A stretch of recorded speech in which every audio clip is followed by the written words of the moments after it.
All right. It's that time again. Let's pull up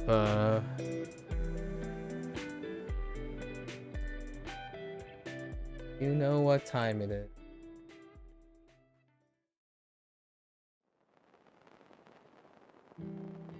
Starting a new game today. And I kind of teased this already, of course. Excuse me.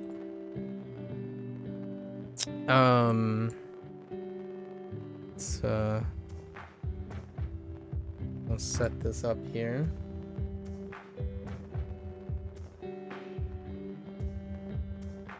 Get our trusty pen out.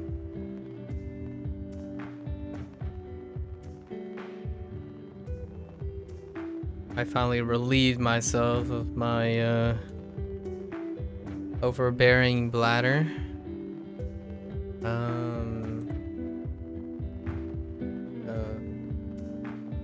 Throw in a logo.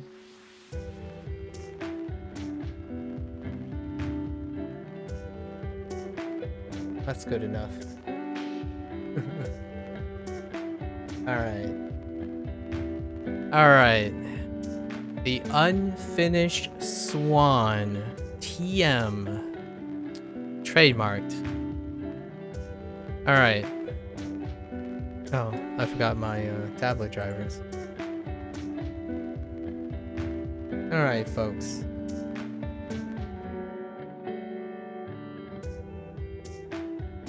Where do we start?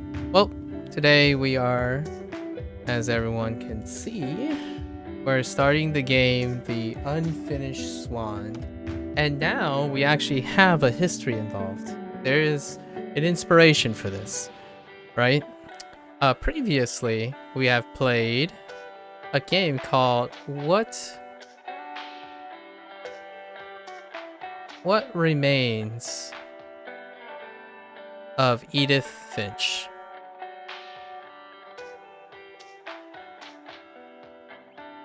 This was brought to us by the developers Giant Sparrow.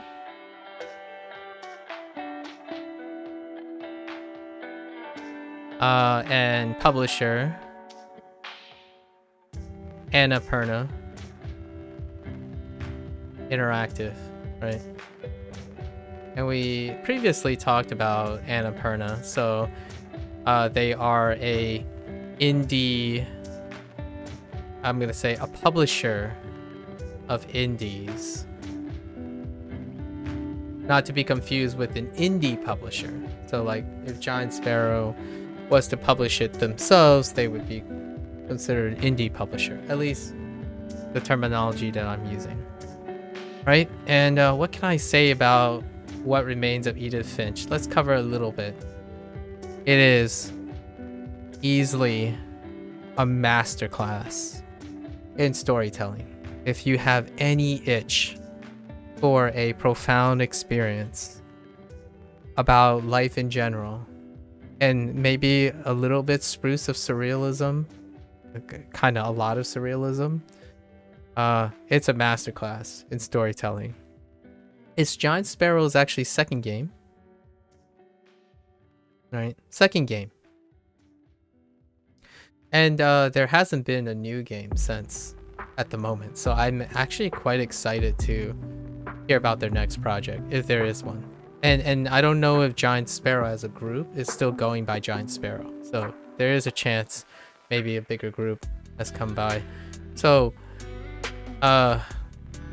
we're not gonna go too much into it, but it is an experience. If you are into storytelling and you just want to experience something that is incredibly profound, it's What Remains of Edith Finch. Now, there is a little bit of a disclaimer. This is a bit of an espresso depresso thing. So espresso depresso. So you have to be be ready for that. But man, was it one glorious trip. The imagery, the writing, I mean, heck, the voice acting. This is absolutely incredible. It's a breakout hit. I would argue this is what placed Giant Sparrow on the map. And there's so much curiosity and hype from me personally, and not in the hype that can be disappointed really. Like, where are they gonna go from here? Because we're about to talk about Unfinished Swan, and you just don't know where this is gonna go. But there are some consistent themes that I would say I'm going to highlight in just a minute here.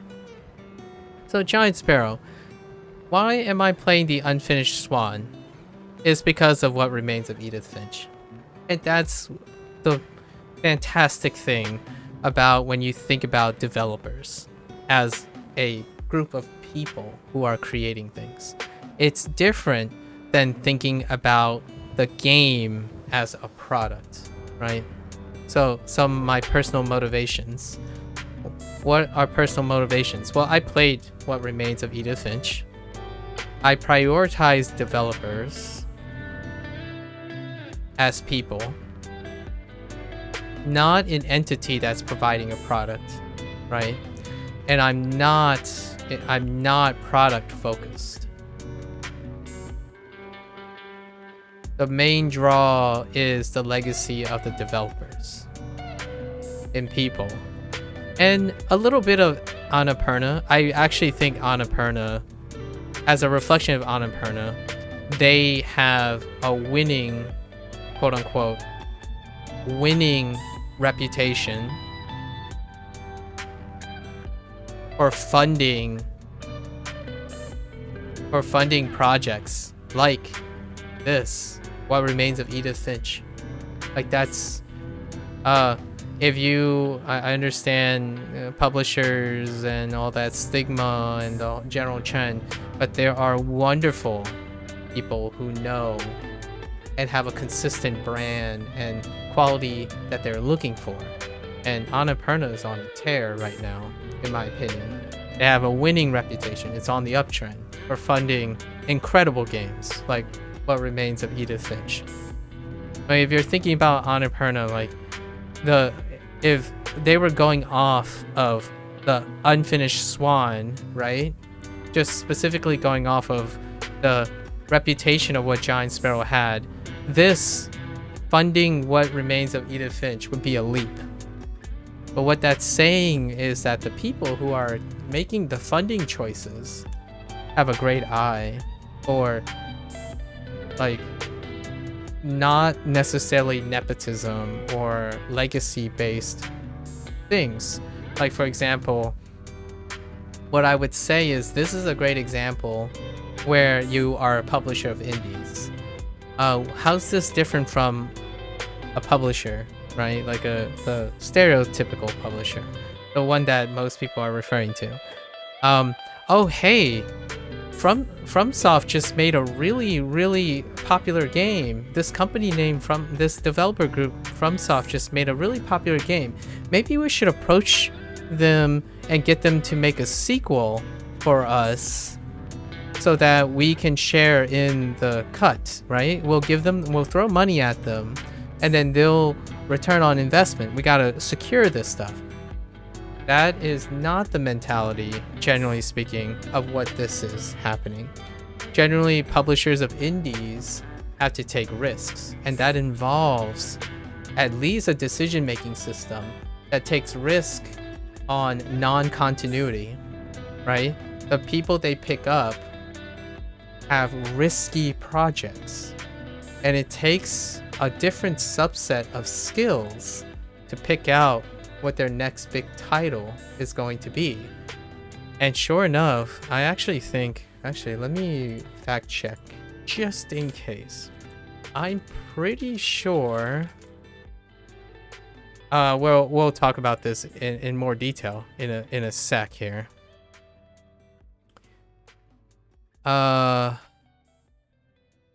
They are still a publisher on the Unfinished Swan, so I was making sure that Annapurna wasn't, like, excluded from this. But it has to be noted that this game, getting off the ground, also had contributions from Sony. and also a Sony in-house studio. So more on that in just a wee bit. And then their following game, it was just Annapurna. So it's pretty, it's a great, I'm looking forward to their next game. Maybe Giant Sparrow may shed the bounds of publishers and go in full indie and create a smash hit. I really am truly excited about what Giant Sparrow is doing. And what reminds me of Giant Sparrow is they're bigger than this group, but what the feeling I have is like the people who made To the Moon. Oh, Freebird. Yeah, Freebird Games. That's how I feel about their catalog. Like, because of such a monumental impact that What Remains of Edith Finch has, for my perspective, they really do. The last time I really felt this way about a developer, like this specific way, is the To the Moon developers, Freebird Games. And I played all their other ones too, but their breakout hit was To the Moon, Freebird Games. And this is, in fact, a retro walking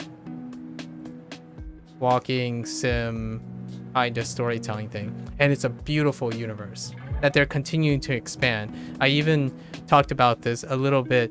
They're going to make To the Moon RPG soon, which is actually delved in this universe. So this is kind of what indies are fantastic about, because Giant Sparrow, we played What Remains of Edith Finch, and it's worth noting that we played that because I'm not only going back to Giant Sparrow's first work, this game is actually connected to Edith Finch by means of a throwback, and that's Milton Finch. And I noticed it right away because while I haven't played the Unfinished Swan, I saw gameplays. I saw gameplays in many ways of it, and during a segment, sorry, spoilers. During a segment when Edith is the journal, like, read through her son, Edith just talked about Milton. He's the older brother of Edith Finch, who was lost, and you basically they went missing, more or less. And from the moment you stepped down that path, get in front of the house, you already saw flyers that show that Milton is missing, right? So he's the missing Finch, and he is at the beginning of the game. Like, allusions to Milton is at the beginning of the game, and pretty much right near the end. And his section is an incredible deep cut into gaming, or more like gamers, and then creators as well. It's incredible. Like, and what it does is, what is special about this is actually hinting that Swan is a sequel. And that's the neatest part about indie games. Like, when they squeeze it in. So turns out Milton is an artist, or he's touted as someone who is an artist, right? There was paintbrush, there were paintings in his room, and those paintings were Unfinished Swan pieces. Immediately it was recognizable. Like the moment you entered, it's like Milton, Unfinished Swan is about Milton. Like, or Milton is part of the Unfinished Swan. So based on what Edith Finch, the game, suggested, Milton, I would imagine, is the king in Unfinished Swan. Because his section of Edith Finch is about him being a king. And it's an incredibly big deep cut. It was easily, they ended on a peak. Like this was peak. And it was already at the top in the beginning, but it just got it ascended to mastery. The section that highlighted Milton's thing, not only did it refer back to their first project, but easily one of the greatest segments of storytelling. It's so great, and it's also timeless. It's practically timeless. Like it might not even have to be about digital video games. It could be about tabletop games. It could be about using your imagination.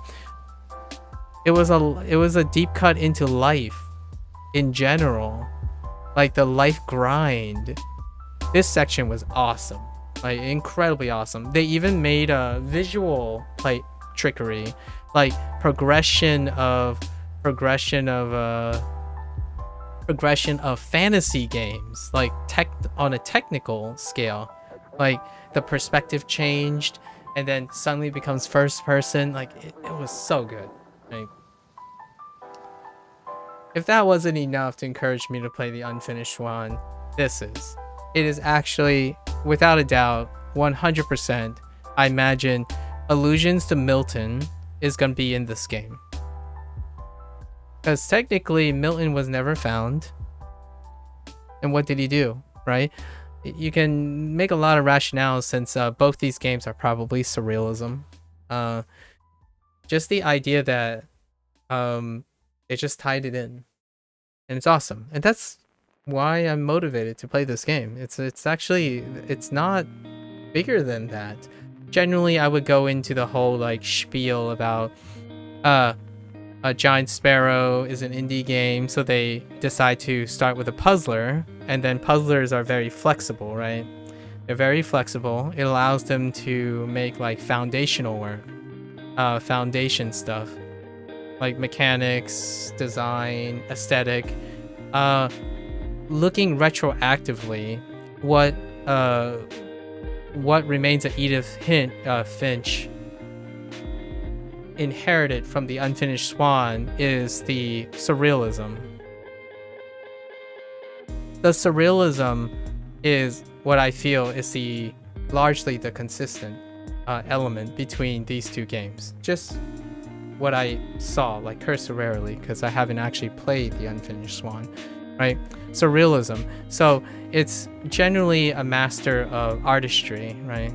Artistry as in like visual artistry. And that's what is very obvious connecting between them. In terms of like how foundational work, probably not. I would say like, like puzzles in general, logic stuff, because Edith Finch is a storyteller. And I imagine they probably have the early stages of storytelling as well. So these are probably the two. It's like the artistic style, the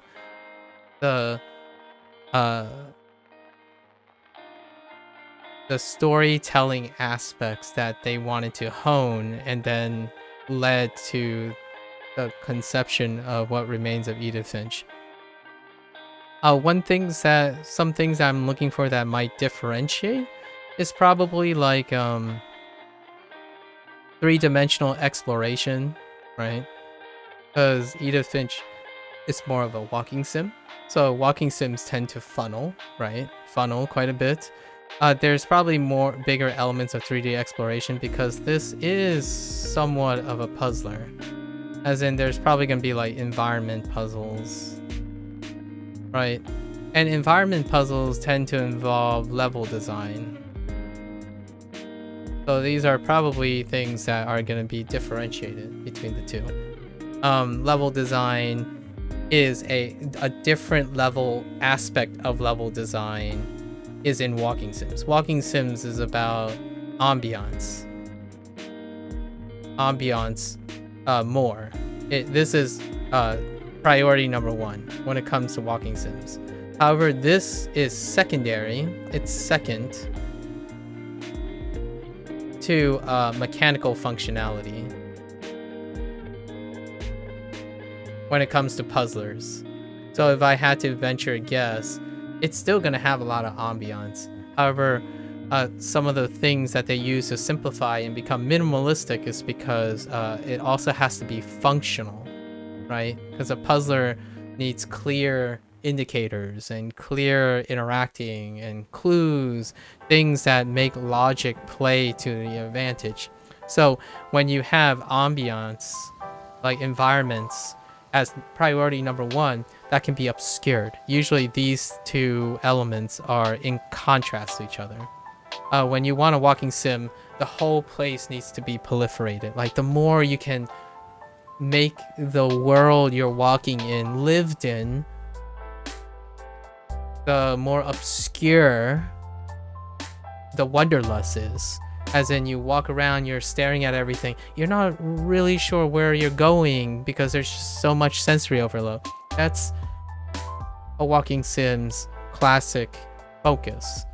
In a puzzle game, generally it gives up a lot of that to be functional and mechanically laid out.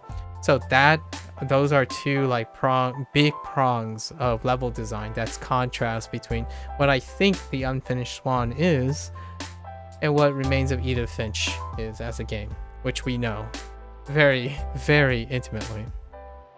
So that's what we're gonna look at. As a little personal side note, right? As a side note, oh man. Okay, hold up.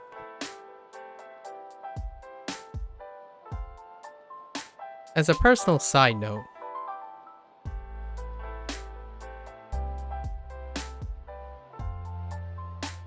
wait, what the heck? Oh, did I really write down here again? Dang it! Alright, as a personal side note, I am a sucker for artistry, like visual artistry.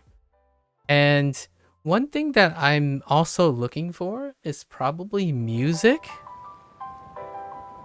I would say Edith Finch had some really choice ambient sound in the mixing. It was fantastic to elevate stuff. But in terms of like music, like really big set pieces and stuff, I would say this is kind of a conservative. It's very conservative. And I imagine that Swan is going to be a little bit more conservative than that. We'll see. So I'm looking for music design. I'm curious if this is any different in their earlier works. But give me artsy fartsy, right? Artistry, stylization, I am there. I am absolutely there. And the reason why I mention music is usually these go hand in hand a lot of times. Generally music, a lot of times when you think about how to convey something visually, there's also semblance of coherence with the way the music is presented. So we'll see about that. And then, of course, the trifecta, right? These three things are, in my opinion, the epitome of what is identifiable, iconic, and recognizable.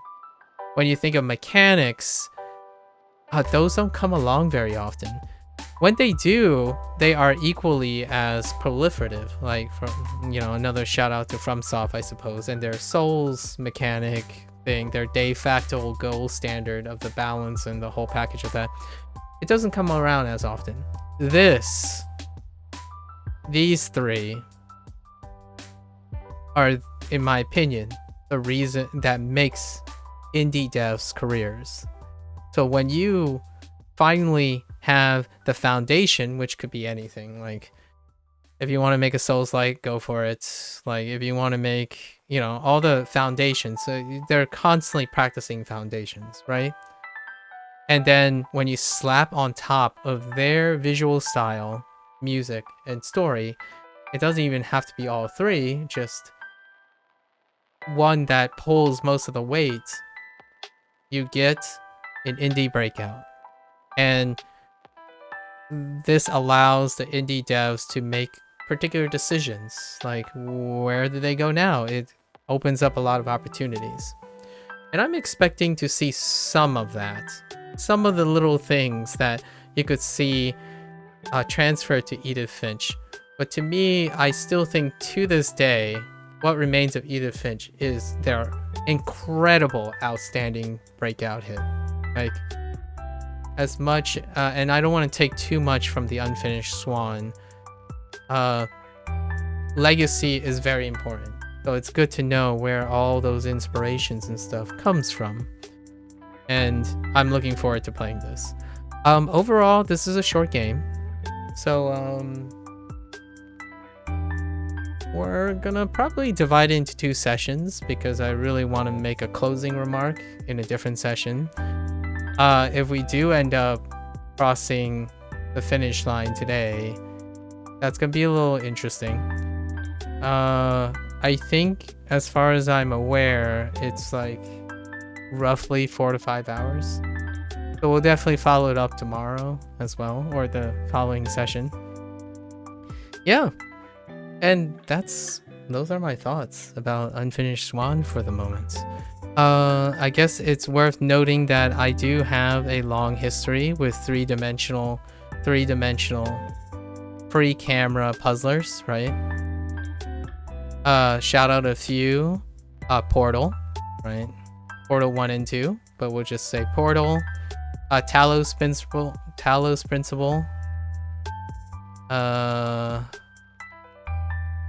Yeah, we'll just leave it at those 2. There are way more. There's so much more, and I've forgotten the year of Unfinished Swan, but it is around that time when things were rising.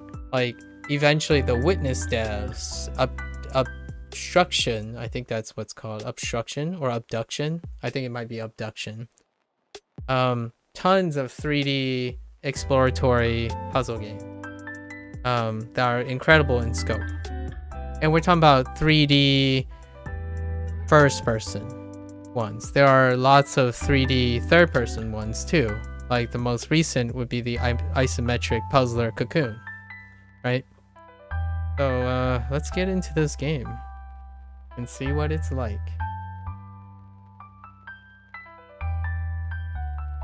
Okay, let's close this out.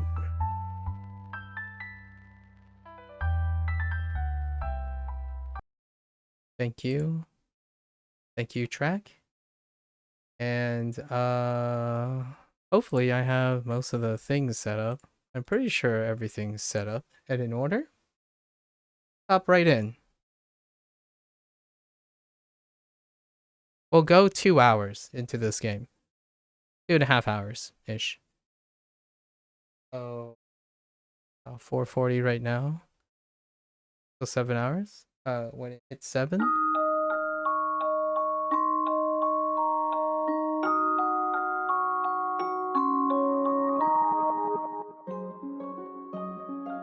Okay, it's one of those games where it's really loud until the in-game audio hits, right? Because I adjusted the audio things, but it's after the splash screen for this stuff. Oh, I totally forgot to mention one last fun trivia thing. Was that we talked about this earlier. Thanks, Alex. We talked about this earlier, but the Unfinished Swan, this, you would not, I'm gonna tell you now, I don't think people would say this too often, but it's been a while since I've played God of War, especially the reboot when Santa Monica Studios become, reveal that they are still with Sony, right, as an in-house first-party developer.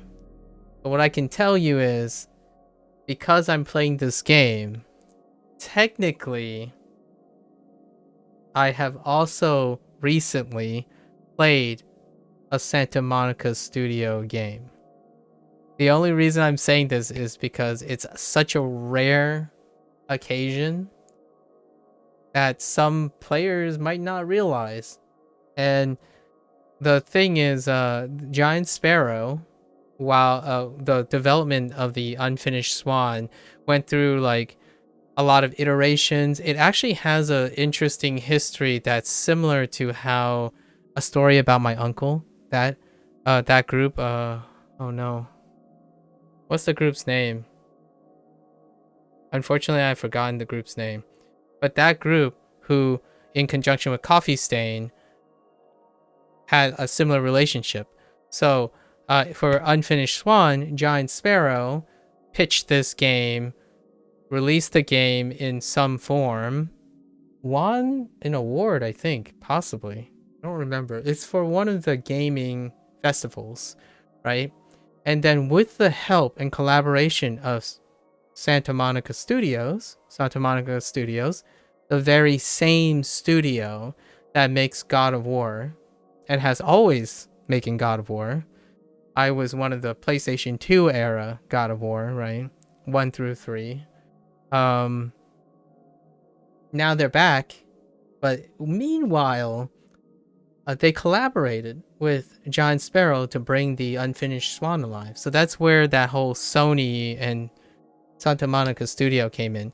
The reason why I was reminded of that is you just noticed that when the game started, Santa Monica Studios was shown, like their name, and then Giant Sparrow, a game created by Giant Sparrow, right?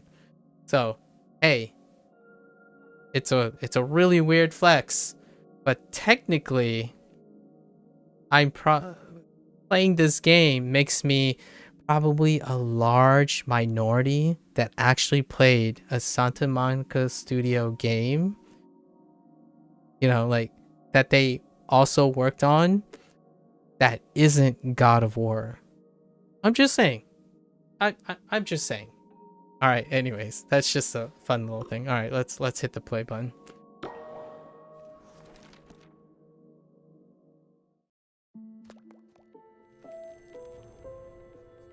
Monroe's mother had always been much better at starting things than finishing them. When she died, she left behind over 300 canvases, not one of them finished, along with Monroe, who felt pretty unfinished himself.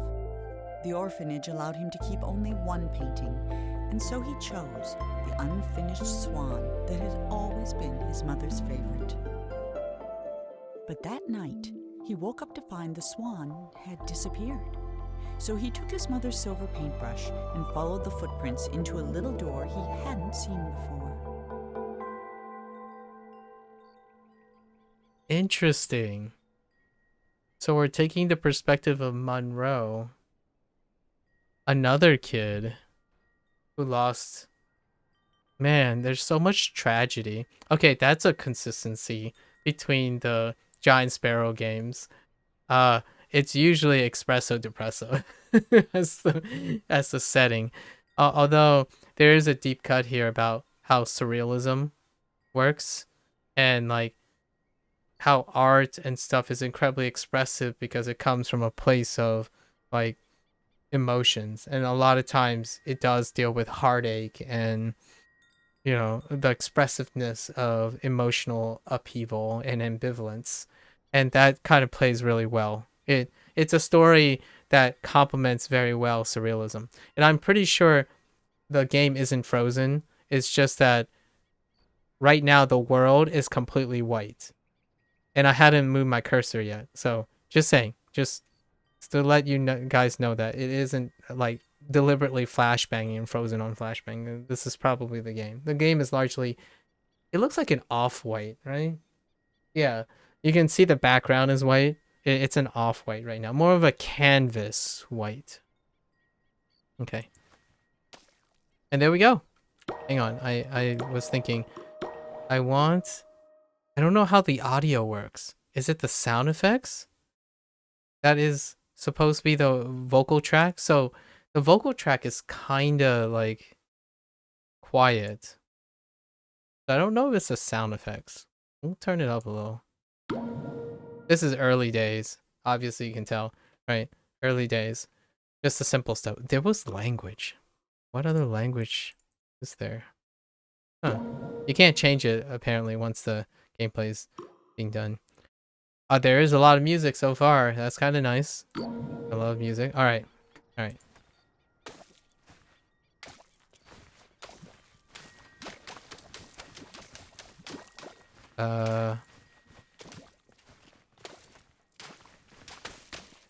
Hmm.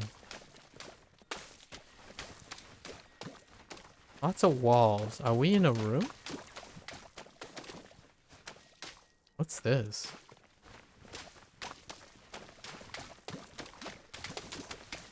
Okay.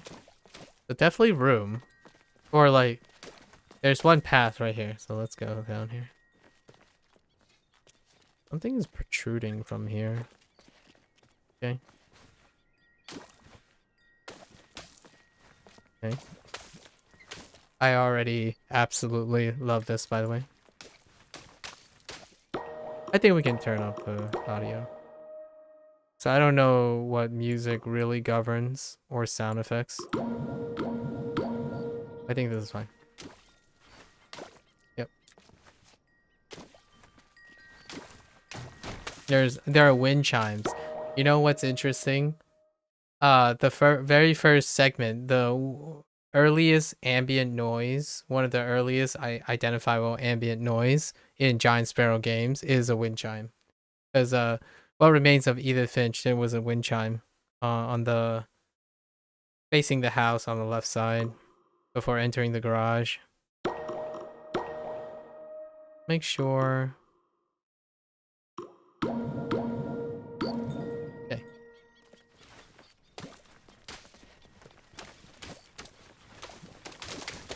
All right.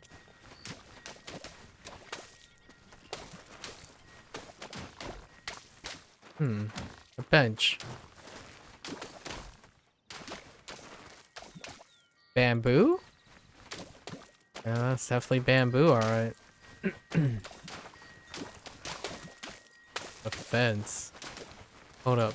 What's over here? Wait. Am I crazy? Oh no, it's just one. Okay. Fair enough. Bench and some bamboo. I wonder how high this goes. High enough. Can I walk through here? No.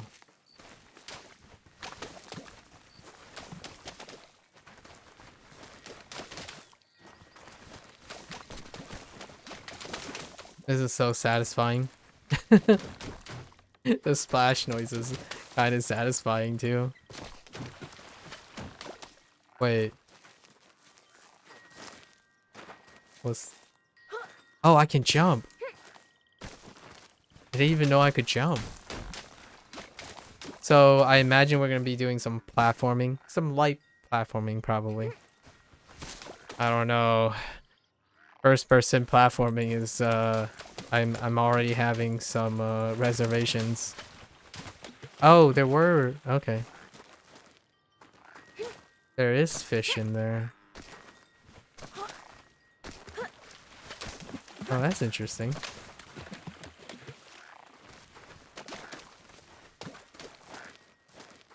What is this?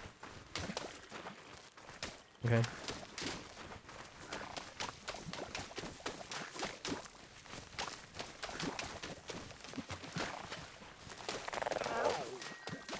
That is a frog. Hello there, guy. Okay.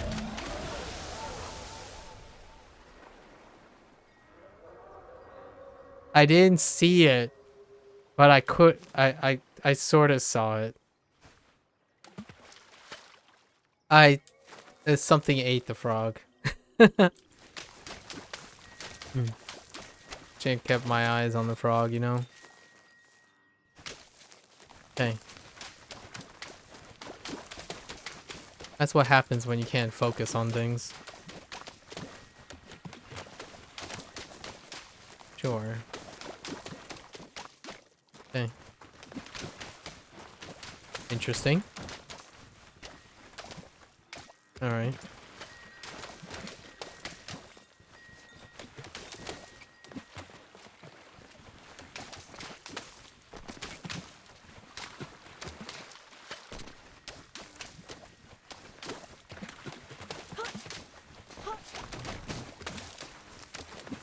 Anything over here? No. What was that sound? Low key, it kind of sounded like a swan. Okay.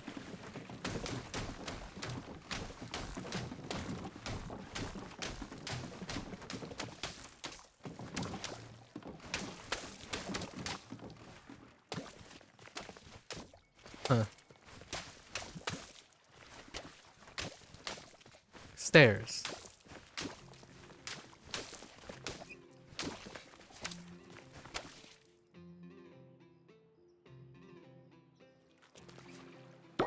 Okay. So, I'm not... We'll normalize them.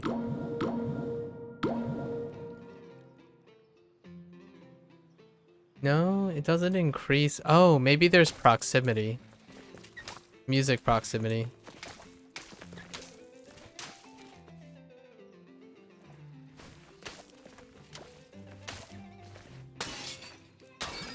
What the heck? I want to go down here. Is this just another way up? Oh. Okay.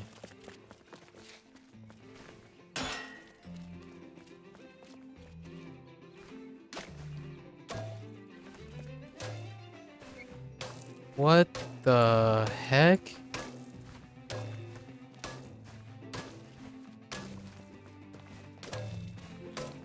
That's definitely a bus, alright. If I had to guess, this is probably Milton. Can't get his crown.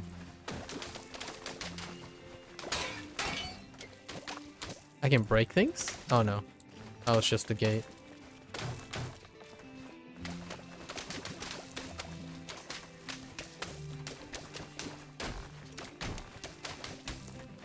Huh.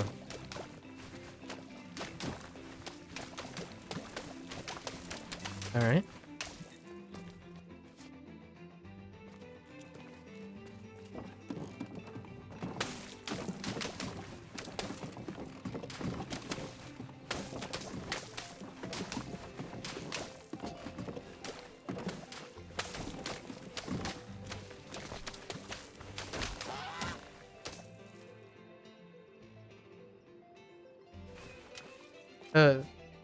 Like that honking noise is so close to me.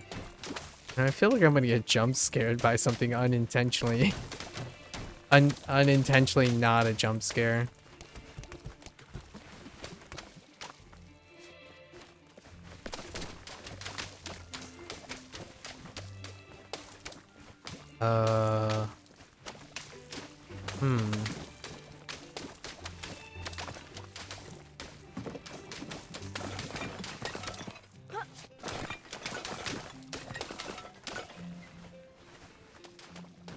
Okay. How far does this go?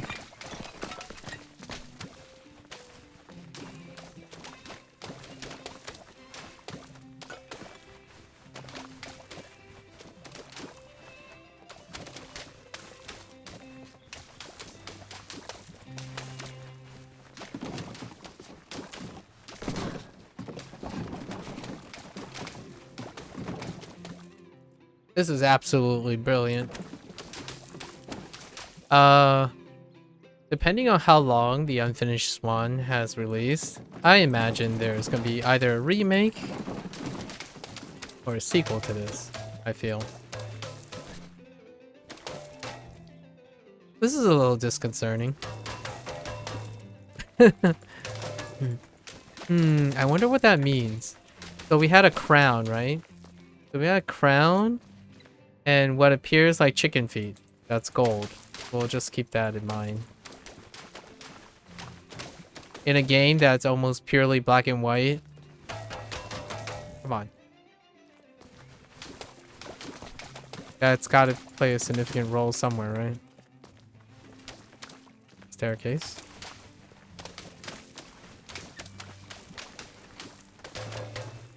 Oh, you know what? I don't know if the Unfinished Swan is gonna pull a Okami, where like the can't like the place is so void of color, but suddenly you like do something and like suddenly colors everywhere or something. That would be incredible. It would be a sensory overload, but incredible. So a ring? Okay, sure. A pig's tail.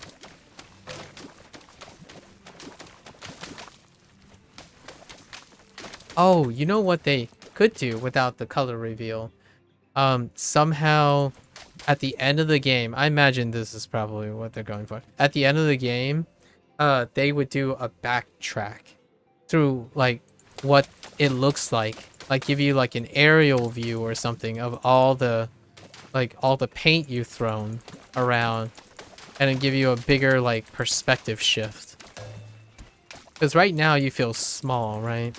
Because you're slowly discovering the world. What was that sound? A handle. I swear I'm hearing things. It's probably the swan, that honking noise again. Shed.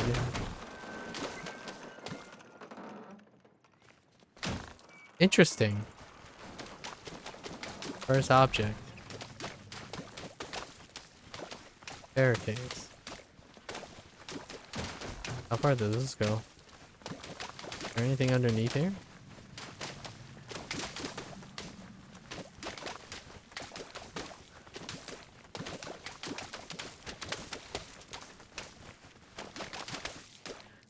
I have to mention one thing that is right on the nose. So we're playing in the role of Monroe, right? As a kid.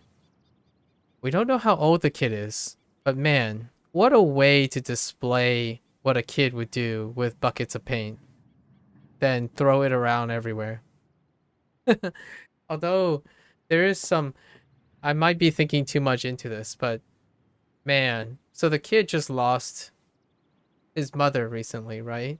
What a way to represent what the world looks like from the kid's imagination, where like everything's just white and you're throwing black paint on it. I might be reading a little bit into it, but it really does give that feeling of like the world this through the lens of this kid is washed out, like washed out black and white. And maybe, who knows? Maybe they add a color mechanic that isn't just functional but thematic. We'll see. Okay, so now we have a unicorn's horn or Pegasus. Interesting. Handle, right?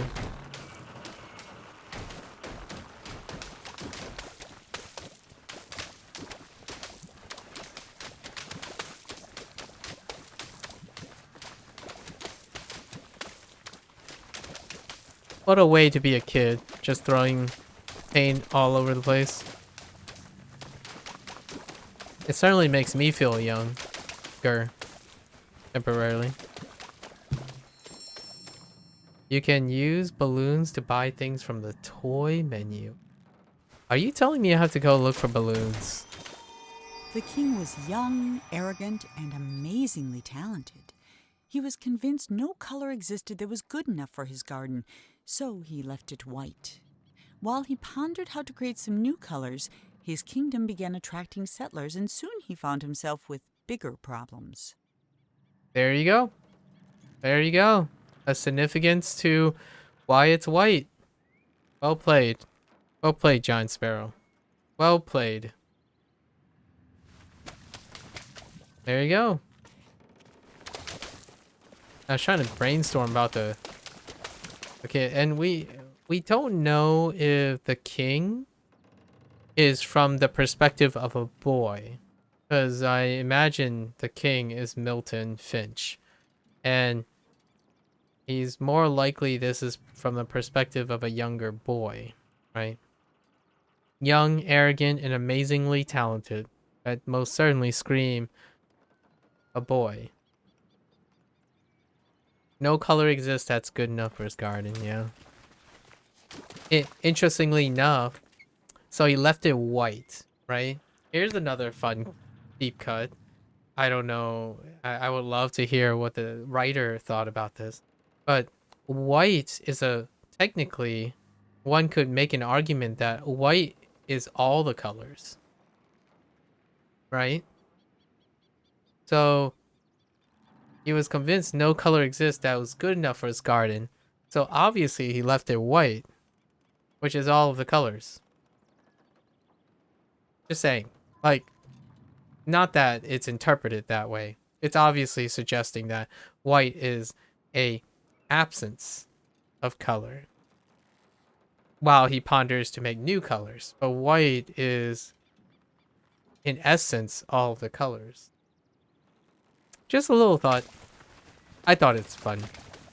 I would love to hear the writer's thoughts on that.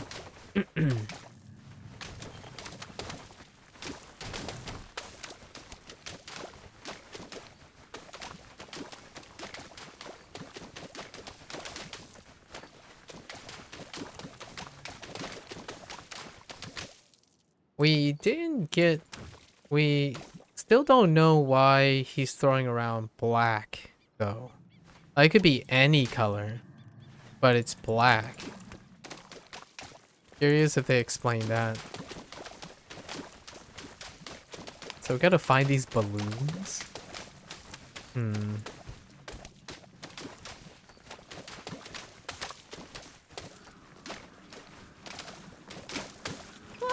Oh! Hey!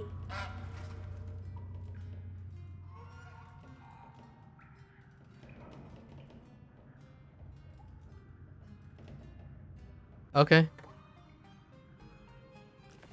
Oh. Was that supposed to be a swan? It kind of looks like a duck. It's probably a swan, but still. I don't know my, even though I played a game called Alba Wildlife Adventure, I don't even know my, ducks from my swans, you know?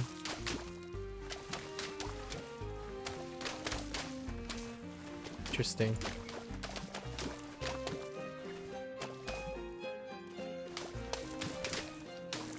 Proximity music.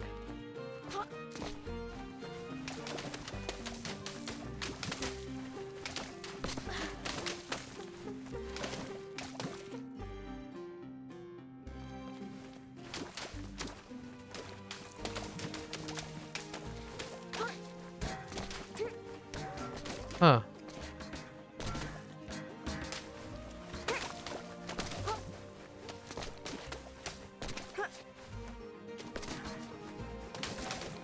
I just hop down. Well now.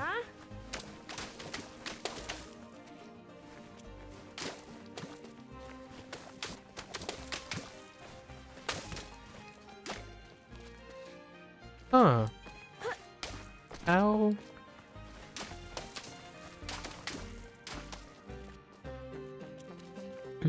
Wait a minute.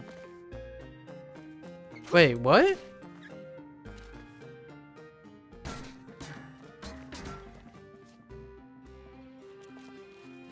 Okay. It takes you back to the same place. Interesting. So,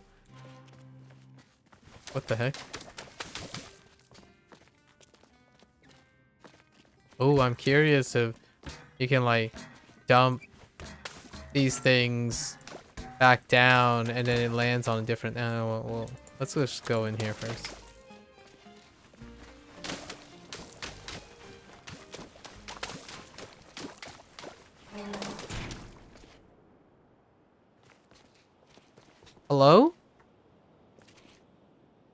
I come in peace.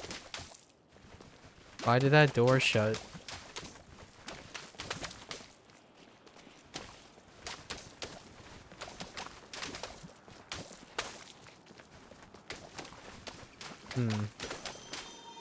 The king's new subjects were tired of white. They were tired of tripping, of banging their shins, of misplacing their homes. So they started painting everything, ruining the king's spotless design.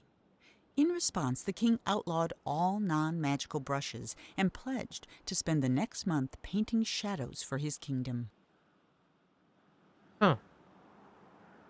Okay.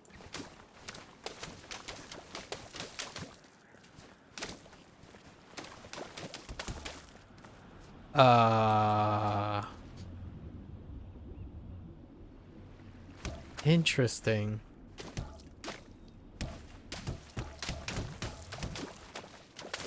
Oh, wait. Oh. Oh. What the? Oh, that's the thing. Wow, that's a little disconcerting. There's a balloon in there. Can I?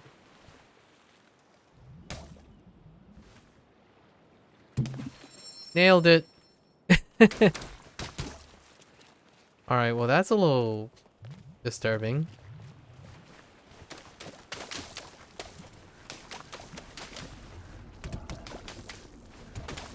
Okay, that's how they're introducing different gradients. I see.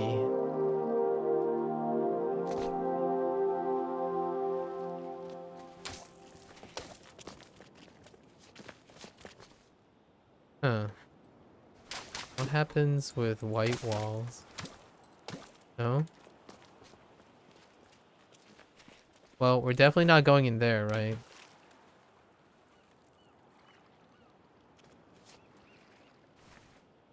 There are definitely no fish other than that little big guy, I suppose.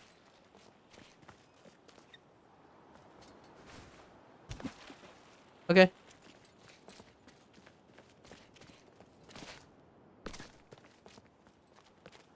Interesting.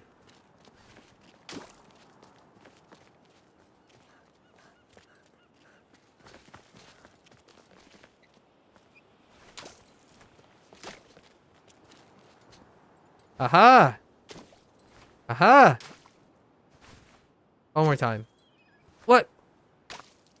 What the? How far is... I have no depth perception. Nailed it. First try. First try, guys. First try.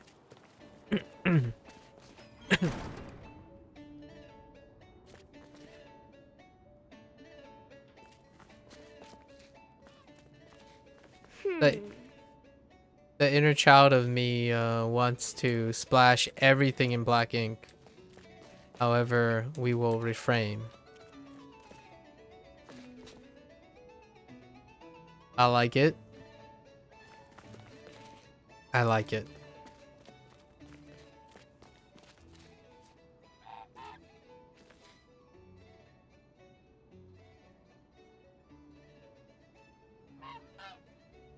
Okay.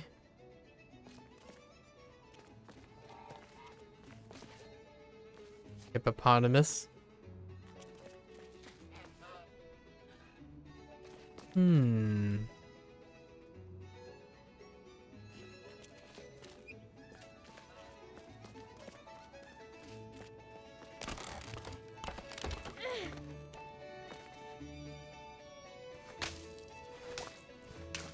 What? Whoa. Oh, hold on a minute. Oh, this is our first area. So that's what it looks like. Oh, that's kind of a neat way to do it. Make it into a miniature. Yeah, so this is the first area. And it tells you where the balloon was. So I definitely missed that balloon. I was not looking up. I was most definitely not looking up. Unless... Oh! That doesn't help.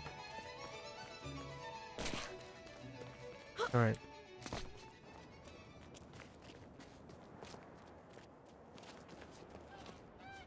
Wow. Whoa. Oh, hello there, friend. Wow, the swan is actually right. Very cute.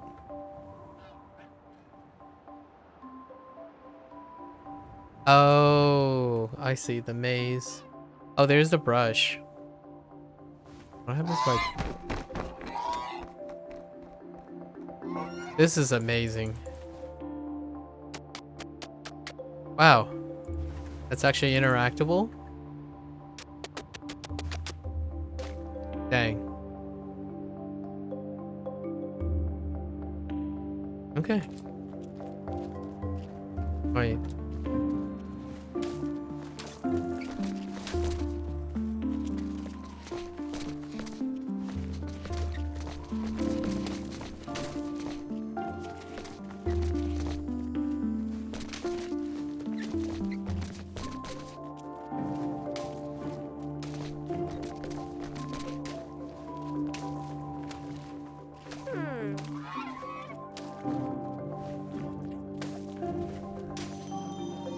The labyrinth was designed to be beautiful, and it was. It was not designed to be practical, and it wasn't.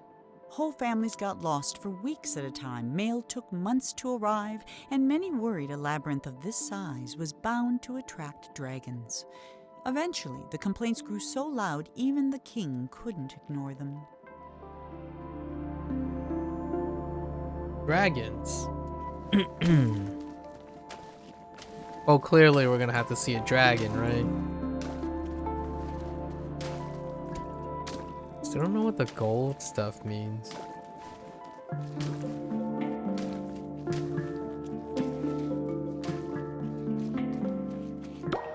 Okay. Music. Kind of. Okay. I do like the ambient music though.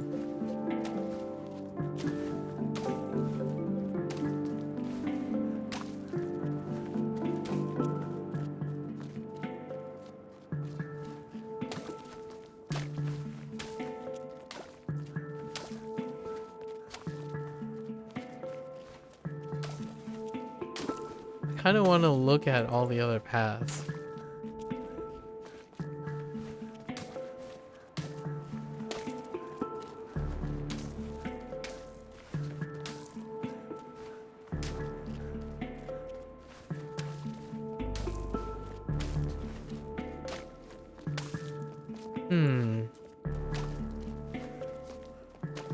No?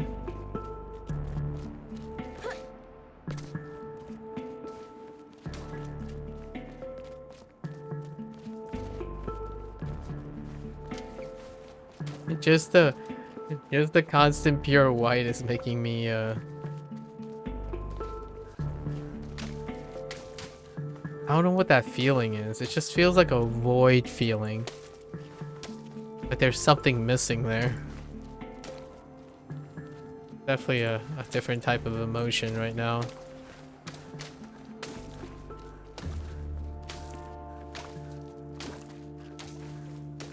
Just want to check out all the paths. There's gotta be something here, right? Right?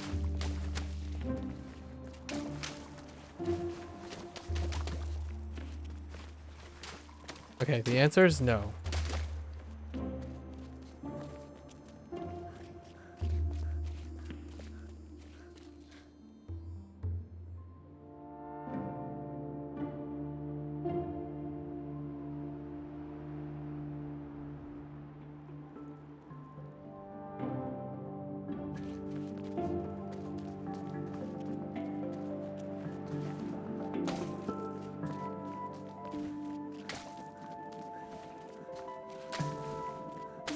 So far, minimal puzzling.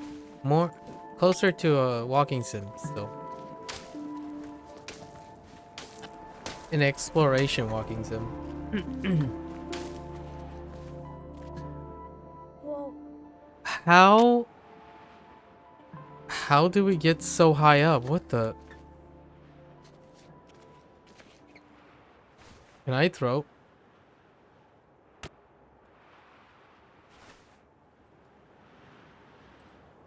Oh. For a moment there, I thought those guys are inbound. No, no, out of bound. Okay. The king was so frustrated with the messy, demanding people of his kingdom that he decided to start over. One morning he painted a boat and set off to find the perfect spot. He told himself he'd come back someday to finish what he had started, but of course, he never did. Interesting. Oh, that might be a deep cut because the king, Milton, it was strongly implied that Milton died. Right? Through that, like, surreal representation. It's a very dark representation.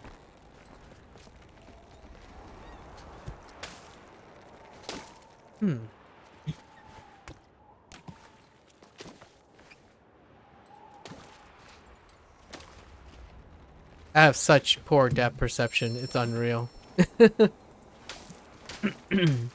What the heck, man?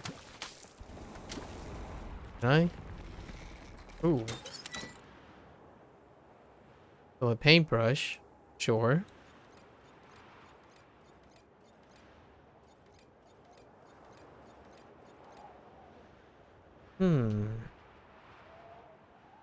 Can't move.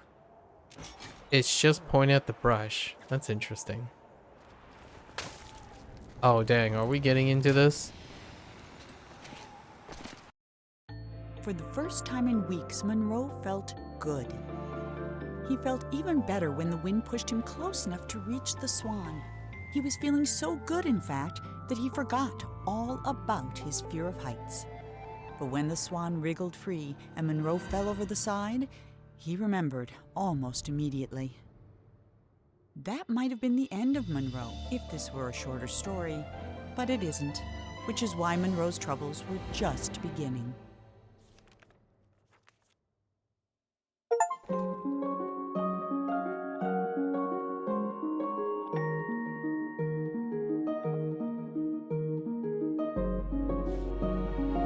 Oh, dang. Alright, alright. This will be 2 sessions for sure.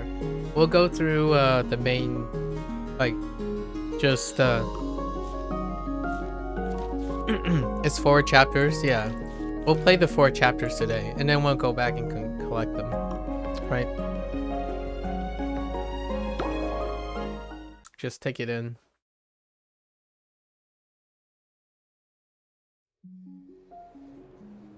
Monroe scrambled out of the water and found himself in a massive city with no sign of the swan or anyone else. Well, except someone's enormous pair of feet. These were attached to a giant who could have been a big help in catching the swan, but unfortunately, here was the laziest giant who had ever lived, and it was his day off. Having celebrated in his usual way, he was now sleeping it off and quite unable to hear Monroe yelling. While he was looking for a way to wake the giant, Monroe noticed something even better: a floating ship.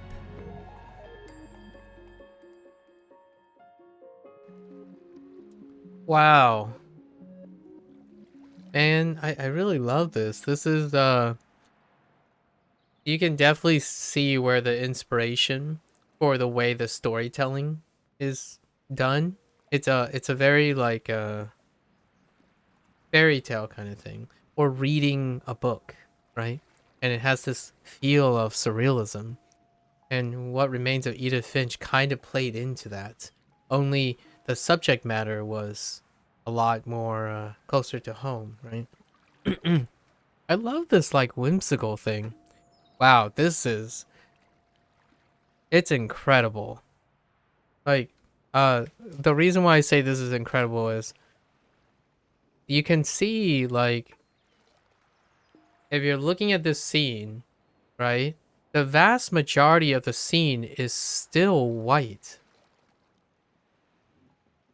However, the way they use black and like other shades and I have like drop shadows and stuff, you really start to appreciate minimalism. Like just an artistic way of like capturing the minimalism of structures. It's incredible. Wow, what a contrast between chapter 1 and chapter 2. And now we have like shades of blue. Okay. So, yeah, man, it's really paralleling like the complexity of what's to come, right? Soon there'll be more colors and all that stuff. And I throw blue paint. And now it's not permanent. Interesting. Oh man. I clearly haven't seen enough Unfinished Swan. I only saw like the early section where it was just black paint. This is so neat. Can I walk in this? Oh no. Oh, okay. Okay.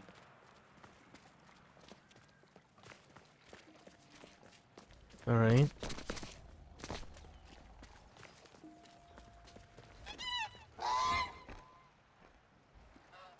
Hello to you too.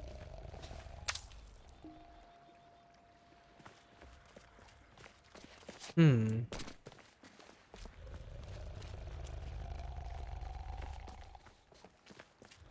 You lazy bum. Take this. Oh, it just bounces off you? Okay. Ah.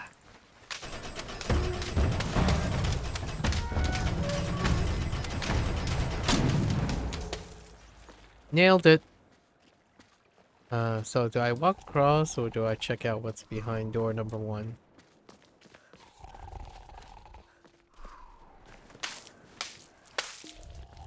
Okay. That was a little uneventful.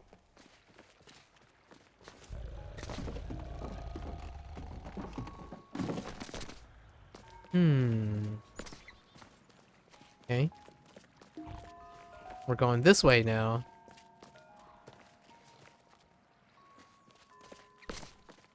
I can parkour. Is this water? What is this? There's nothing in it. Okay. Boo balloons. Buoy balloons. Give me that. Give me that.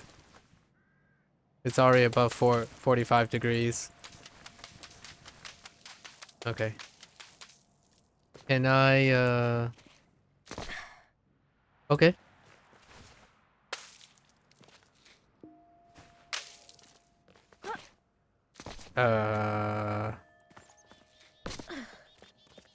Alrighty then.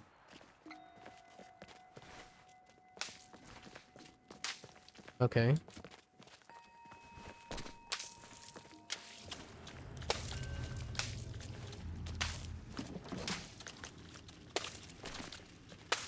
A bee?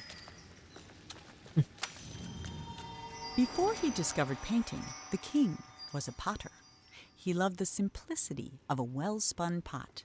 So when his subjects complained that his new city was too austere and that there was nowhere to relieve themselves, the king ignored them. But when they started relieving themselves in his pots, the king hastily built them a sewer system. Well played. Well played. A play on pots. And austere. I really love that word. Austere. Yeah, so I have no idea what gold objects mean, but you know. Wait, maybe I can interact with it. Nope. Oh.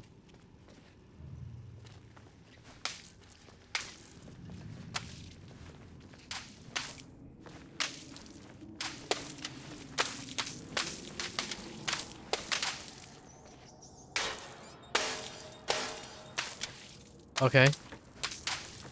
Okay.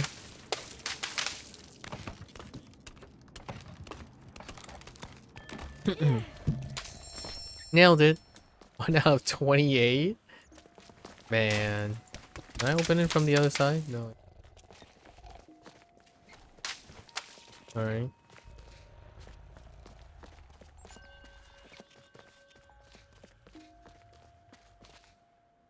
That's a big giant.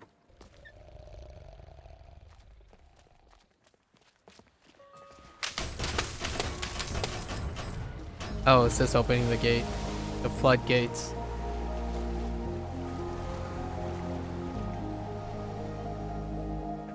Sure.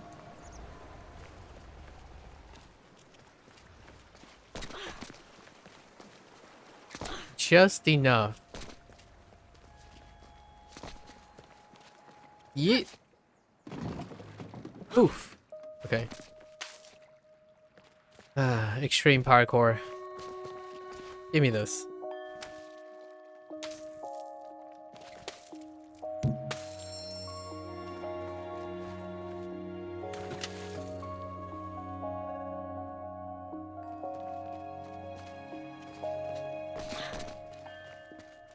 More ambient music. Oh. Bats? Batman. Alright. What the? Wait. Hold.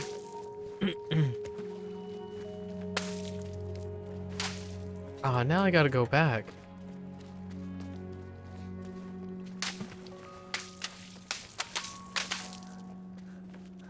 Up here. Oh. Neat. Jacks. We got jacks. I think that's what they're called, right?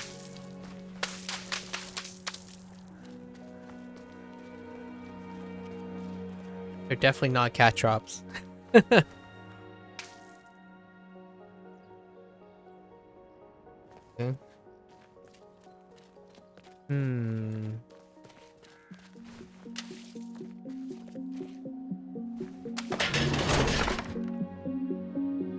I like it. Hold. I see a blue balloon. Alright.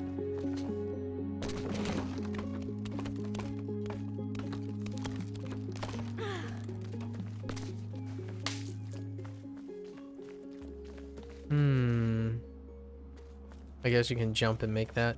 Give me this.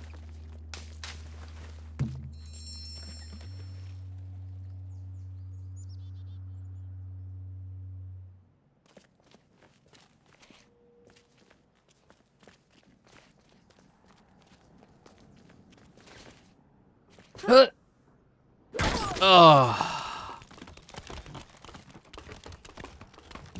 Really?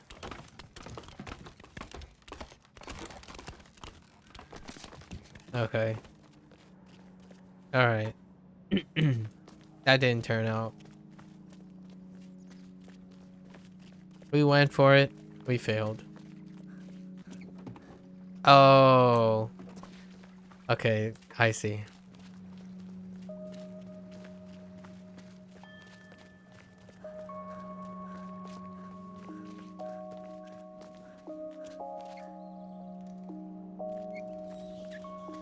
Wait.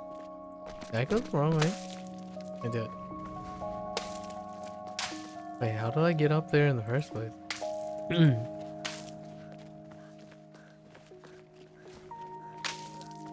Oh, right.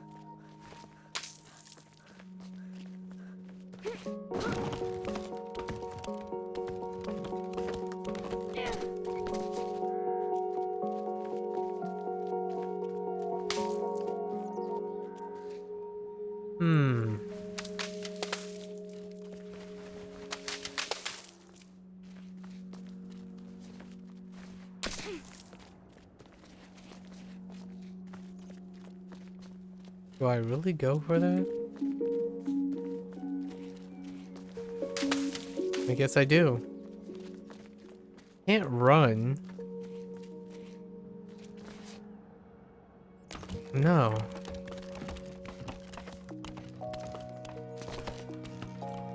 Okay. So let's think about this.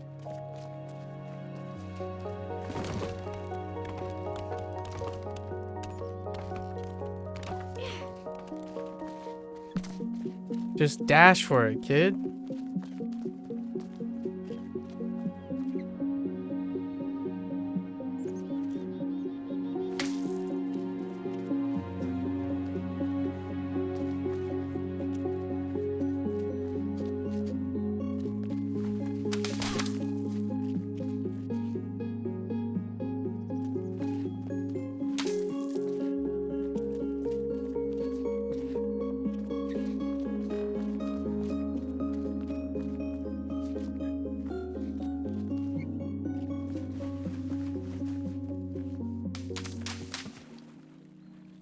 Hmm.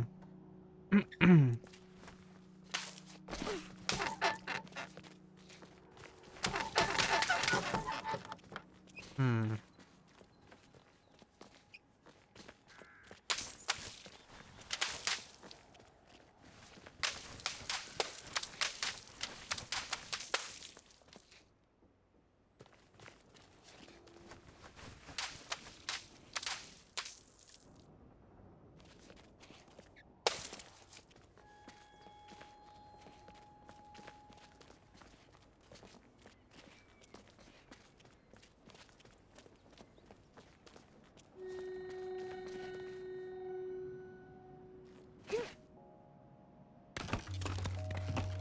What am I?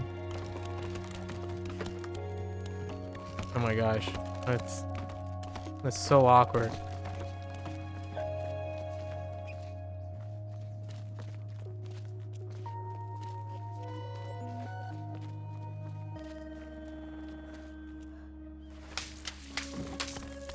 What?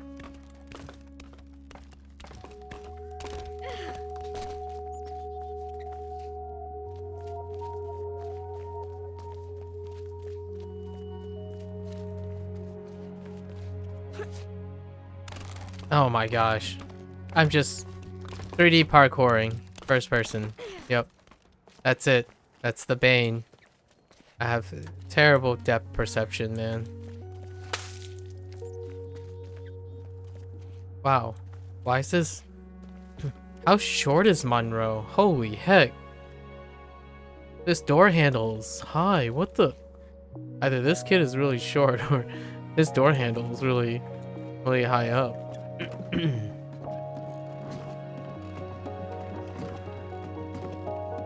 Balloon? No balloon.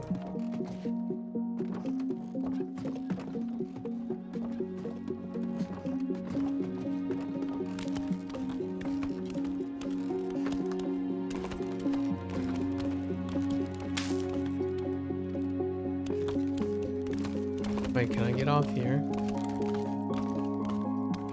No, doesn't look like it.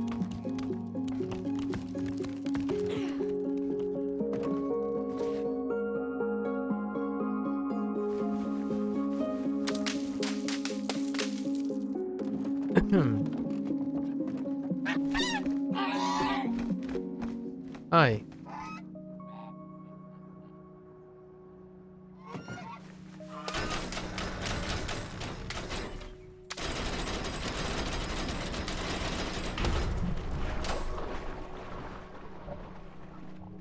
Oh man, there's green as well. Sure.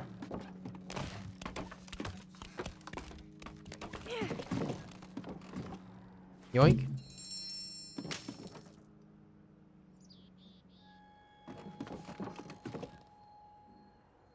Okay.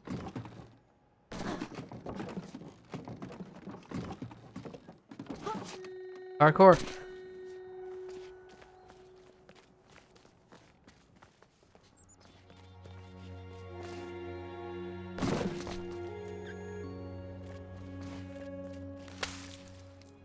What?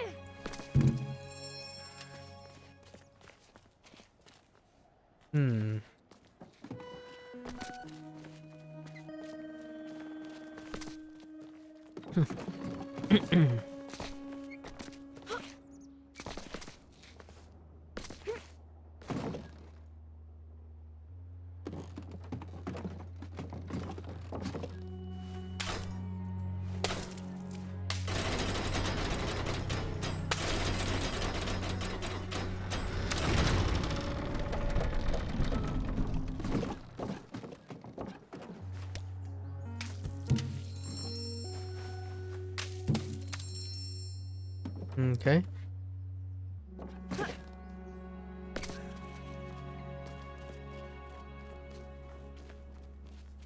Now I kind of want to go. What about this place?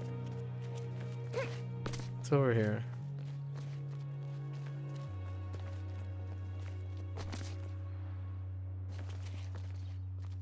Wow.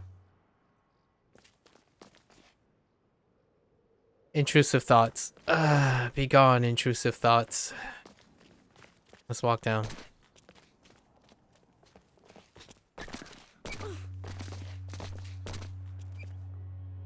Interesting.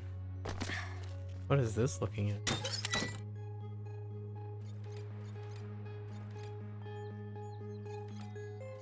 Okay.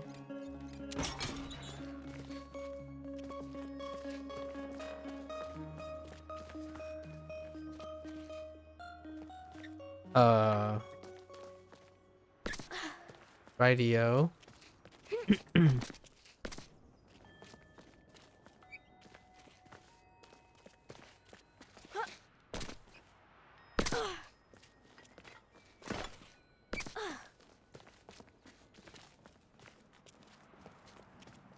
Oh.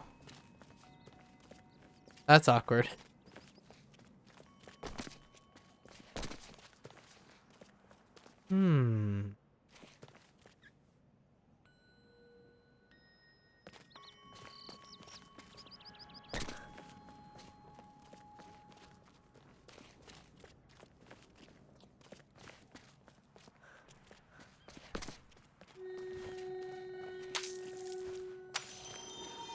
As the city filled up with people, the streets filled up with garbage. In a fury, the king painted over the roads with a canal, which swept away the trash, along with some of the slower children. But the water brought something else, a horde of vines which began covering the city. Interesting.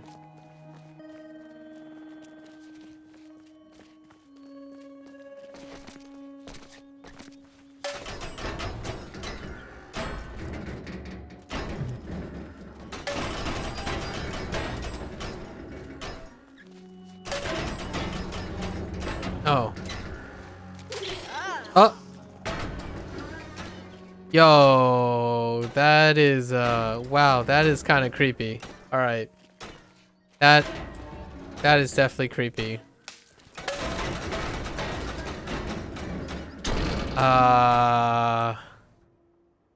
Wow.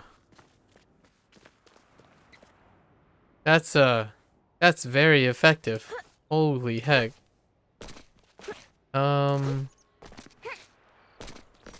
I'm gonna walk this way.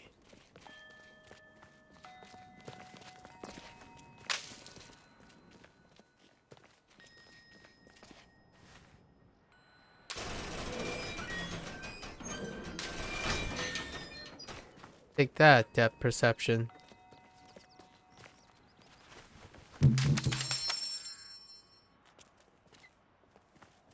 Wait. No. Not like this. Okay.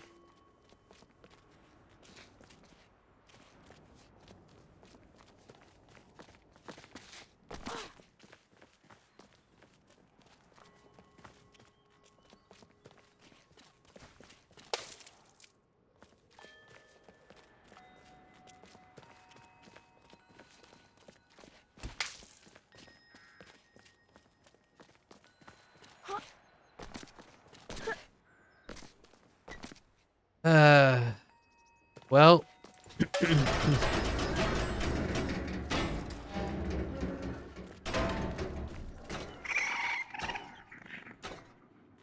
I don't know what I was expecting.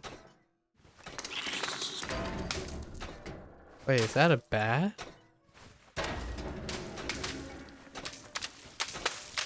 Dude, that's creepy as heck, man.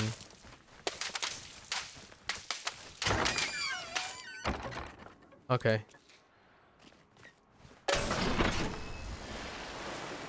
Water. Okay. I get it.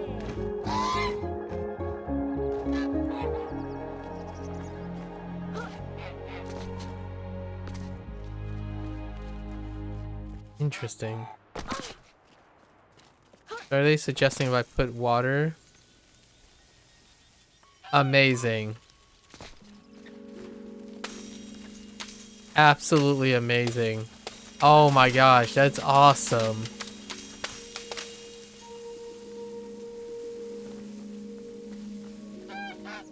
That's heckin' awesome.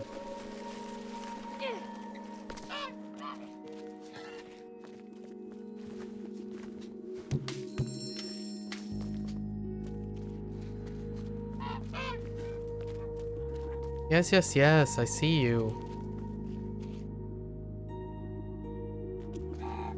Oh, wait.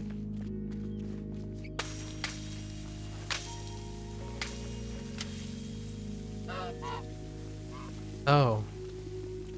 Okay.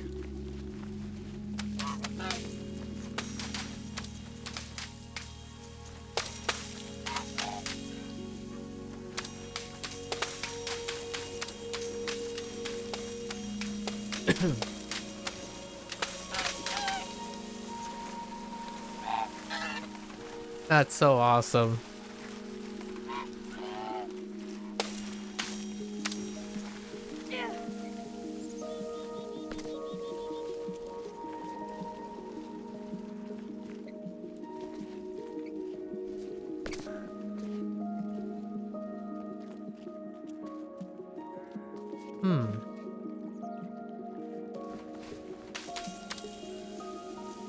Oh, I can take this with me.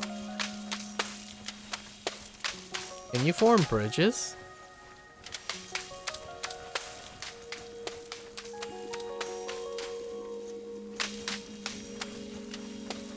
I guess we're just climbing across. That's so awesome. Ah!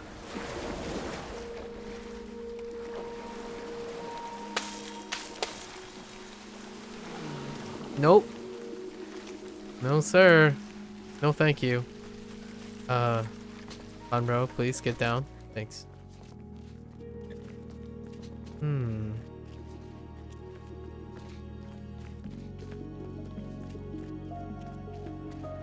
Dang it.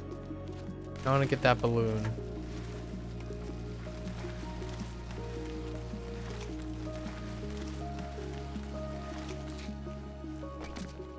Give me that balloon.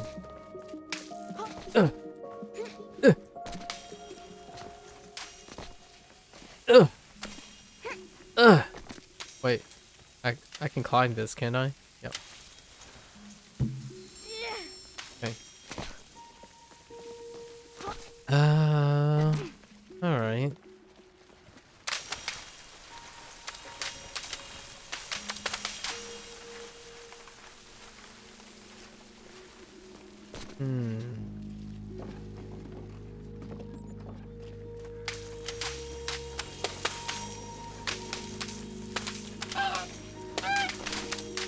Yes, yes, yes, we're coming.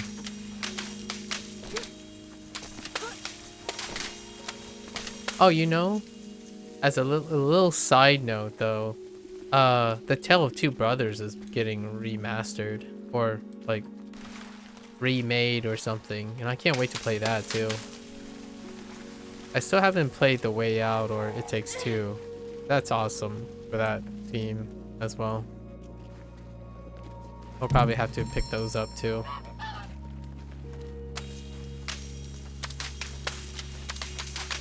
Maybe I can convince a goober to play with me. That's the second dude. Although, The developer is pretty good at making solo controls for controlling two characters at once.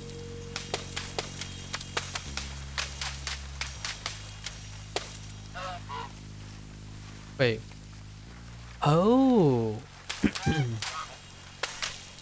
I see.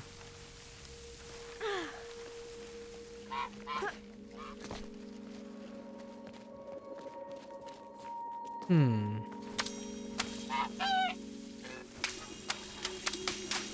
Can you make a bridge?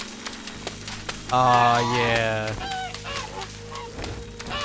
That is awesome. What the heck? Oh wait. Ah.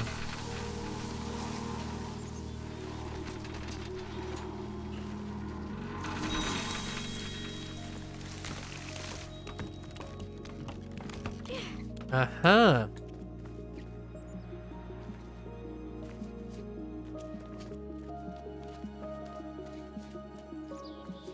Wait. Really? We're gonna... Man, this brings back grappling. Alright. Ugh!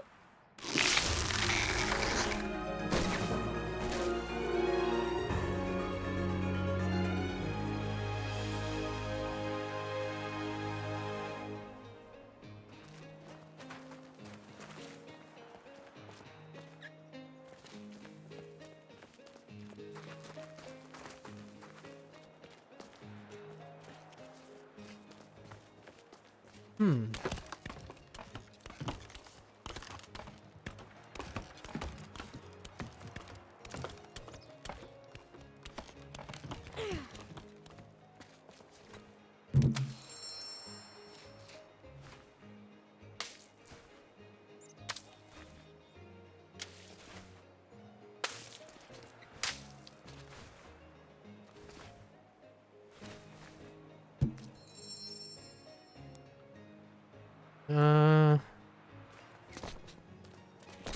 Alright, I guess this is a great time to test fall damage, right?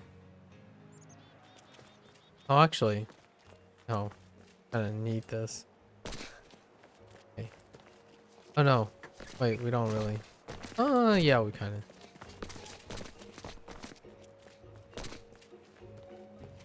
Hmm. What?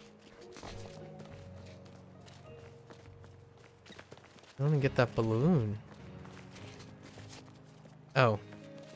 That's awkward.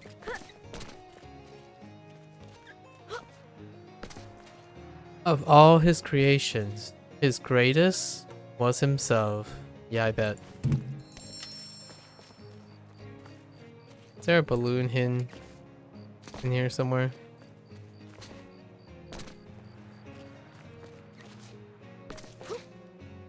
No?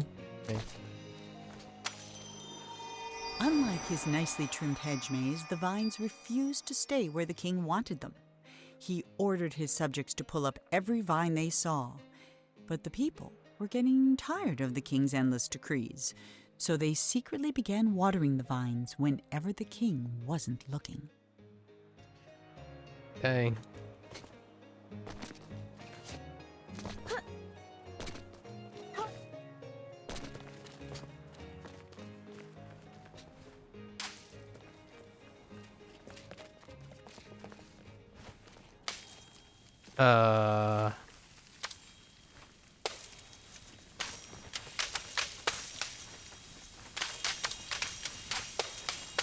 Definitely something up there.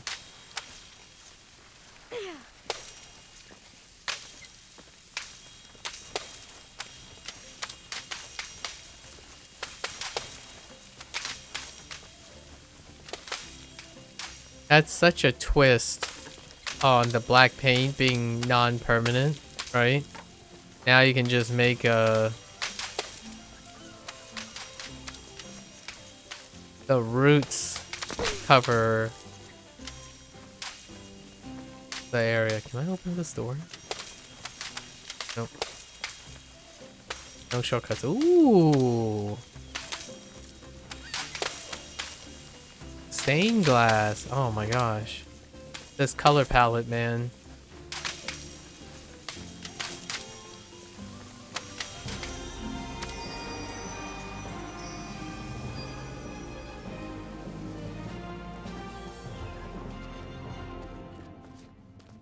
What's up with the the Inception or the recursion stuff? You know, I love it. So, hmm.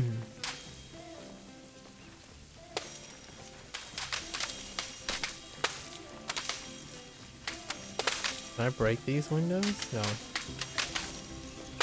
Can I get you to filter through them? I can. Okay. Now, where's the door at?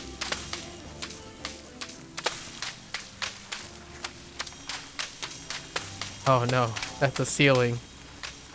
Huh.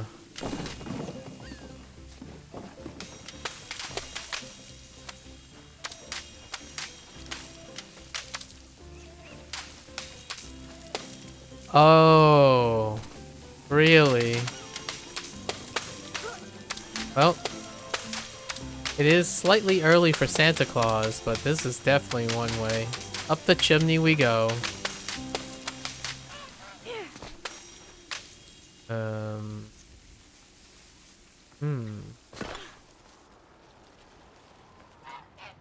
Hey, buddy. Hey! That's my line.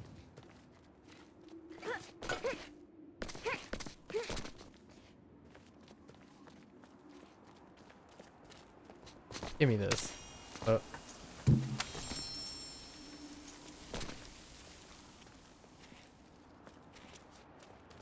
Hmm.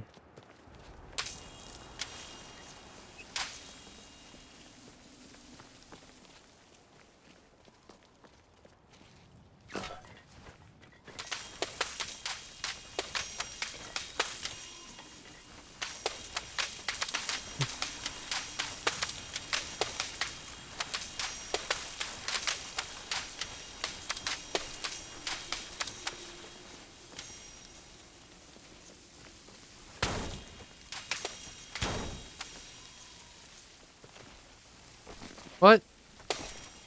Give me this. Alright.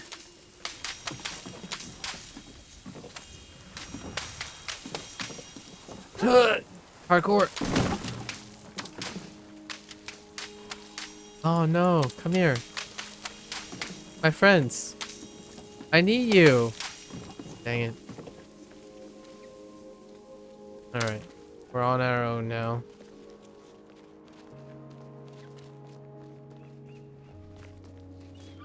Feel so lonely without our roots. What?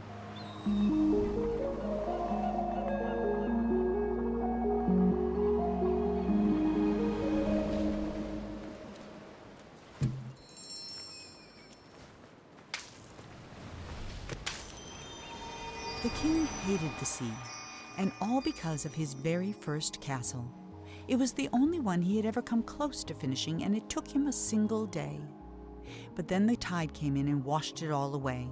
He vowed that someday he'd build a kingdom that would last forever. That's cute. Sandcastle.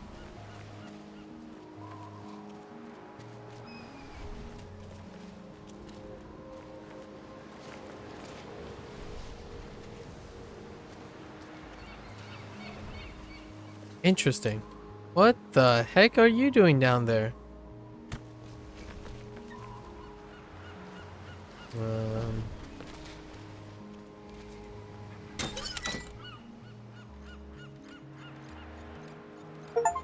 Oh, look at the sleeping king. Oh. Oh, that's interesting. Is that his statue of him? Oh.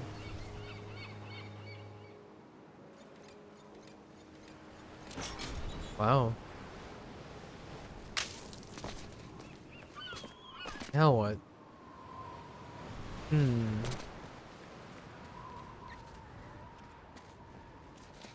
Okay. Okay. Do I really have to parkour? The last time I parkoured, I failed.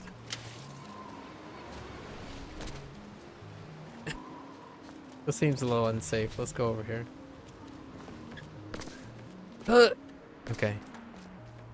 Oh. I don't think those little big guys are friendly, right?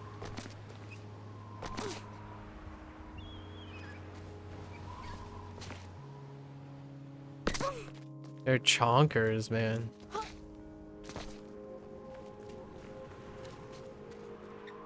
Yep. What happens if I throw something in? It's just water on water, right? Yep. Those are, not friendly.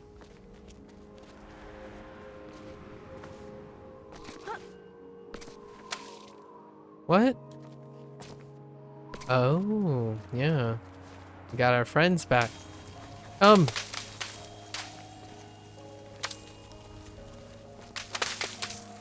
Oh, we can't. Oh, come here.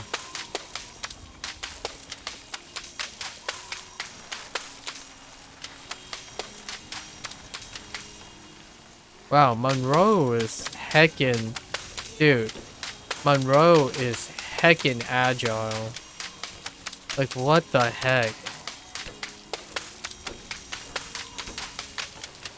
Freaking heckin'.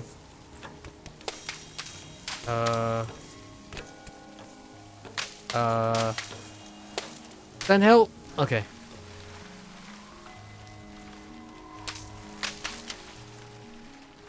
Okay.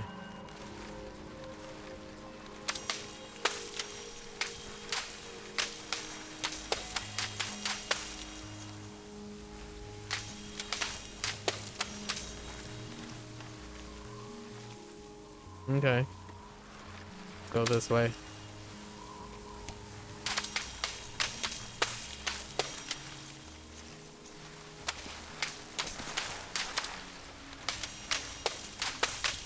Oh no, we're cut off. Okay, never mind.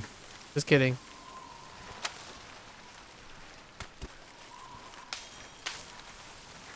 Hmm.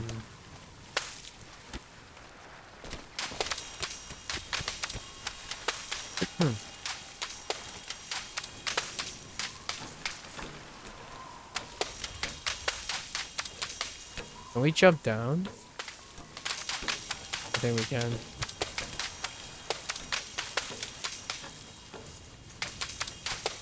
Is this perfectly lined up? Whoa! Oh! Dead. Okay. Oh. It's not perfectly lined up. That's what we learned.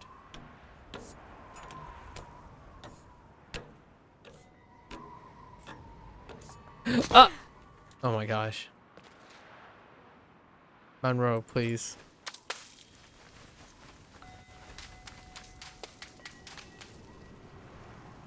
Hmm.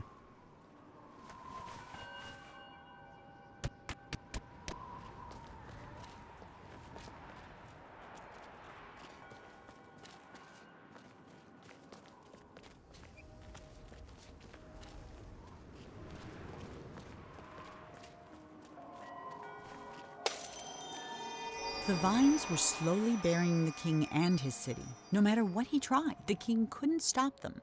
So he decided to create something that could. He mixed in paint thinner, malice, and snot, and soon had the outlines of a pretty horrible creature.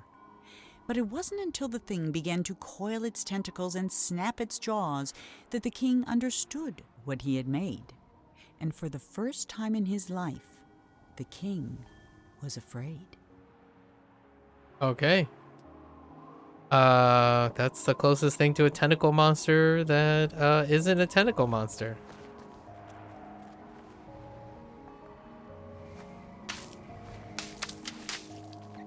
Oh, hold up. Hmm.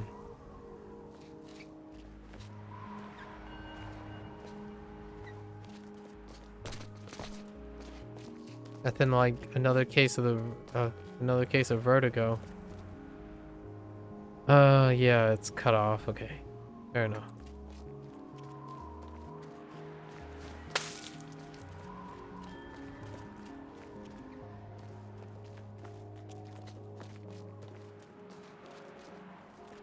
Does this lead anywhere?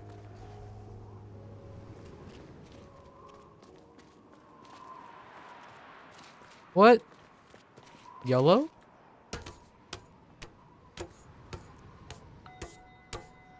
Oh. Wow. Dude, Monroe is heckin' agile. What the heck? I would not have considered that. Dang.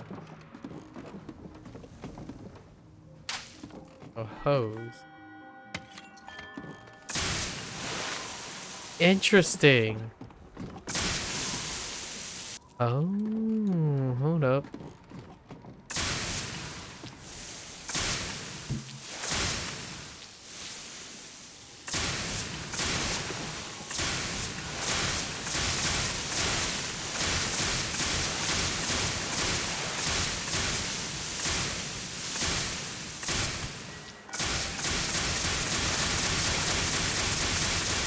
This is heckin' awesome.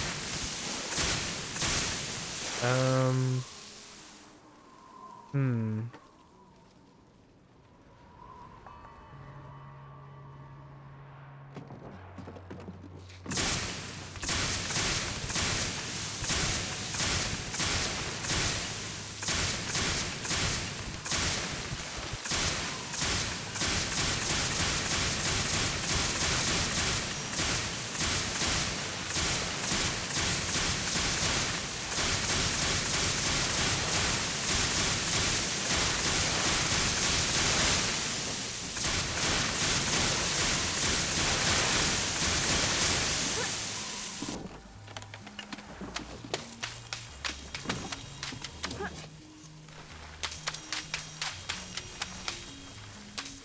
That's awesome.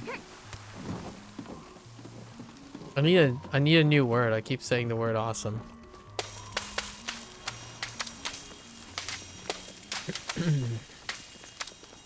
Come along, my friends.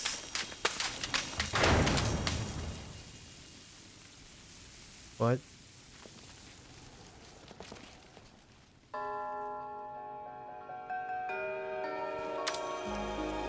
Even half finished, the creature had no trouble swallowing up all the king's soldiers, half his zoo, and 3 peppermint gazebos. It was only with the help of his pet hippo and the giant that the king was able to force it into the sea. And though the water remained black for years after, the creature was never seen again on shore. Hmm. Huh. Well, that's ominous. I like how it's like outside the frame. A ham. Sam, I am. There's no green eggs though. They're just peas. Uh-huh.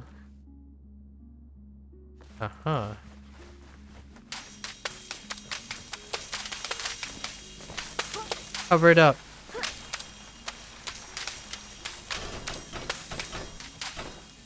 Maybe it's this way.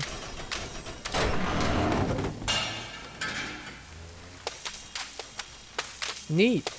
Very neat.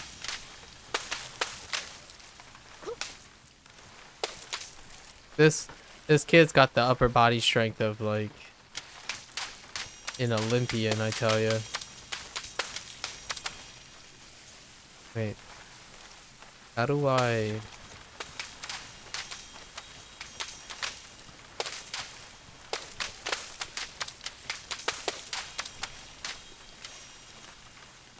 Oh. Duh. The upper body of an Olympian. Of course.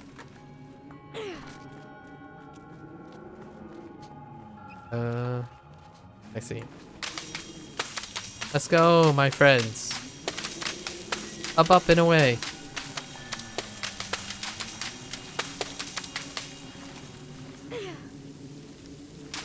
It's very high up. Man. Can I bring my friends along?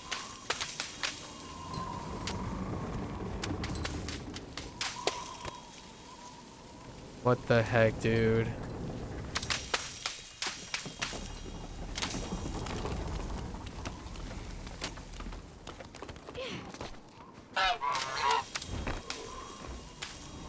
Wow. Dang. What a view. Oh, that made me stir a little. Can I hit that?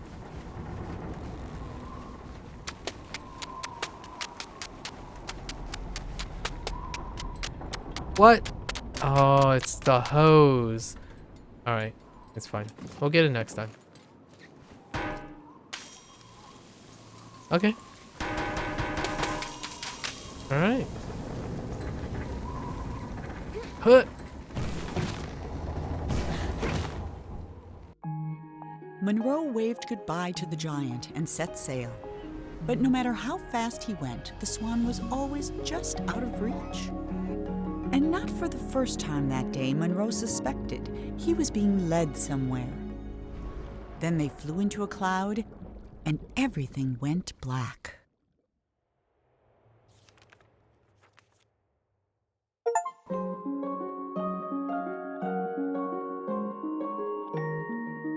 Wow. That looks awesome. Oh, there I go again. I used the word awesome. Monroe sailed on in darkness following the swan's voice, but he never saw a thing. Not the stars, not the swan, and certainly not the tree he got stuck in. When the clouds lifted, the swan was gone, leaving Monroe alone in the middle of an immense forest. Since there was nothing else to be done, he jumped. That's cute. What a transition. Well done. That definitely carried over, that transition stuff definitely carried over to Edith Finch. I only have black paint? Whoa. Okay. Okay.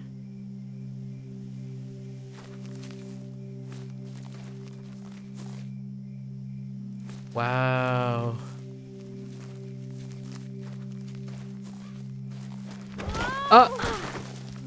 Well, that was obviously planned to happen. Holy.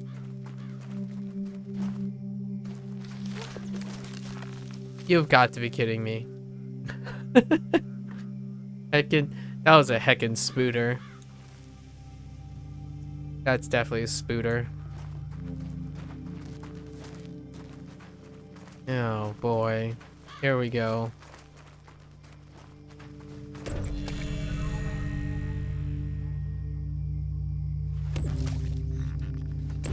Interesting. Okay.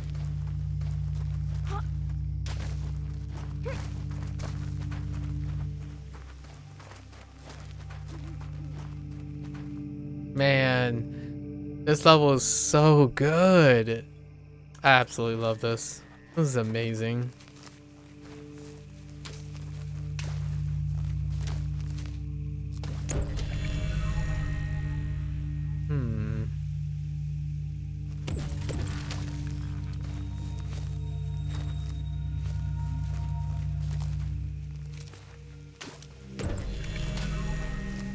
Uh-huh.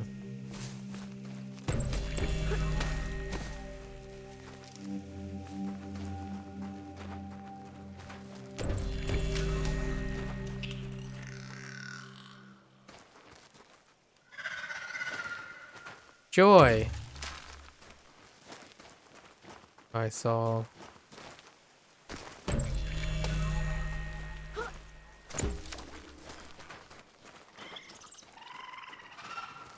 Oh, hi there.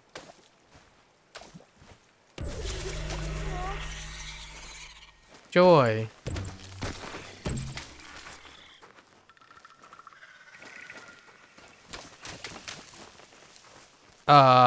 Gay. Wonderful.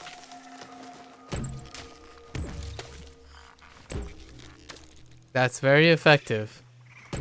That is very effective.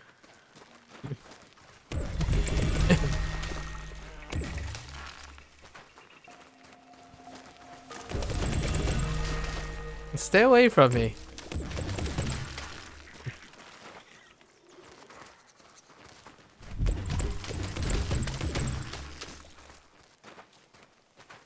Man.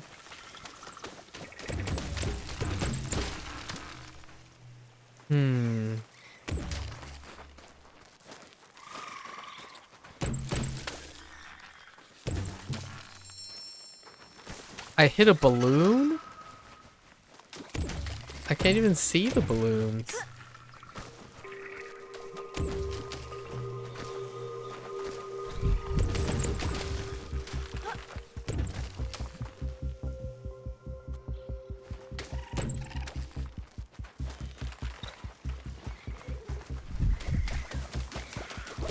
Ah! Oh my gosh, that actually startled me. I thought this was a casual game. What is this nonsense?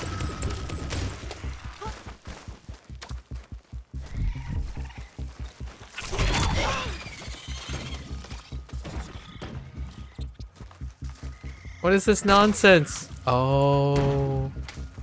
Oh boy.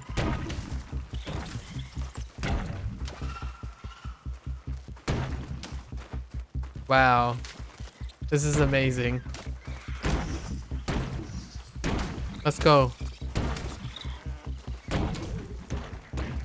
Don't ever take this ball away from me.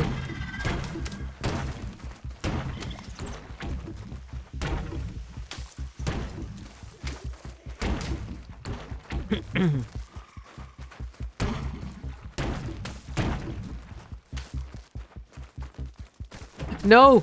No! Come back! Come back! Don't do it! Come back! Not like this! No! Come back! Come back! Come back! Come back! Come back! Okay. Okay. We're fine.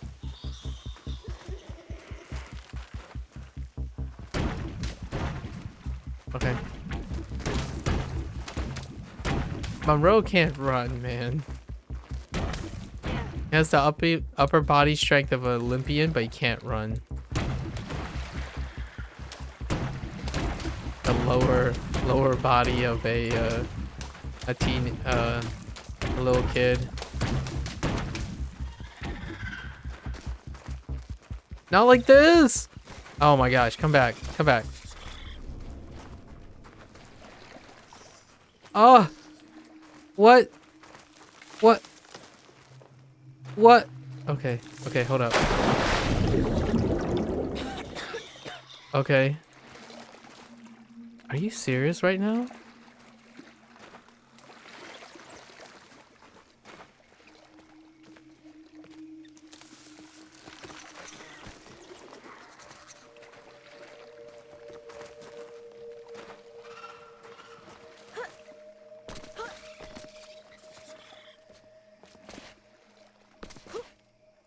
Not like this. Oh no. Oh no. Oh no. Oh wait, wait, wait, wait. No, no, no, we're fine. It's fine.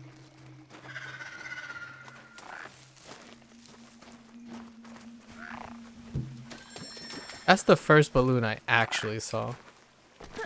That's a frog. Okay.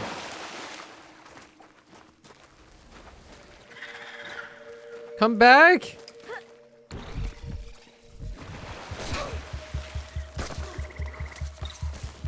Okay. This is way too intense. Do I go? I want it to be relaxing. What the? Oh my gosh, I didn't even see that. What the heck, dude?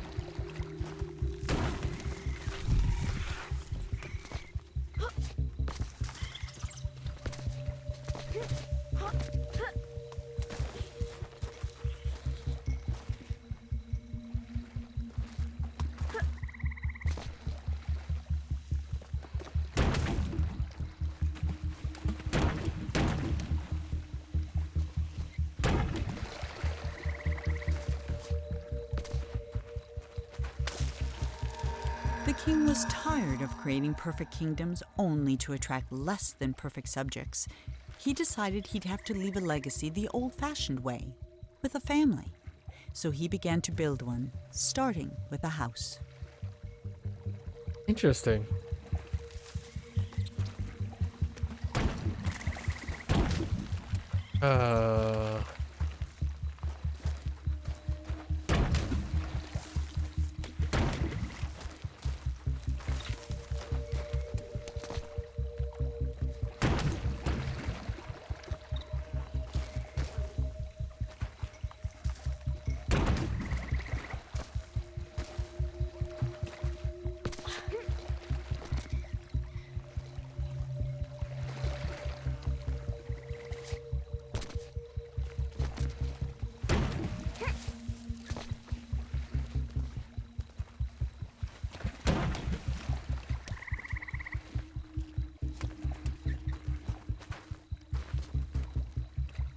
Okay. Okay.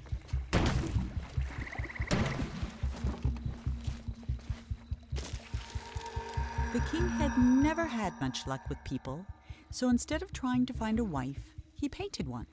When she opened her eyes, the king was astonished. He had created a female version of himself. The king was in love. That's a little weird. There's a deep cut in there somewhere. I understand what that means. Am I safe now?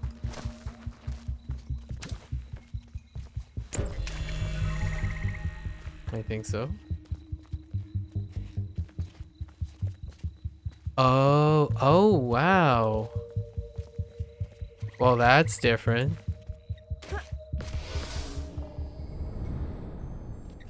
Yo. Nice. Forced perspective.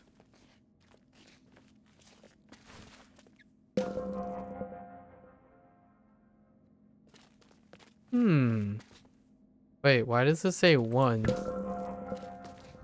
2. Wait a minute. Hold up.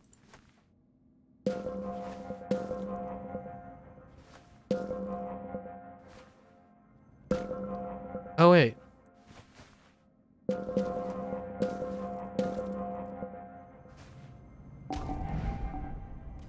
What the? Okay. Oh. Wow. That is different. That's absolutely amazing. So...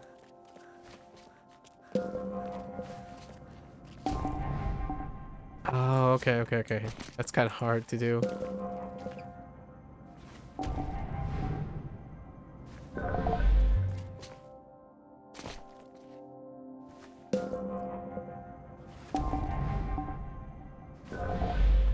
That's awesome.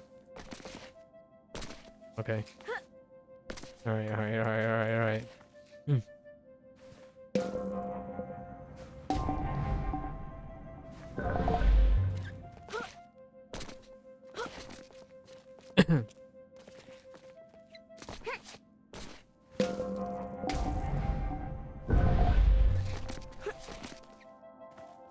Okay.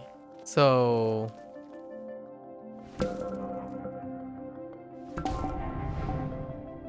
Oh, I can't. Oh, wait.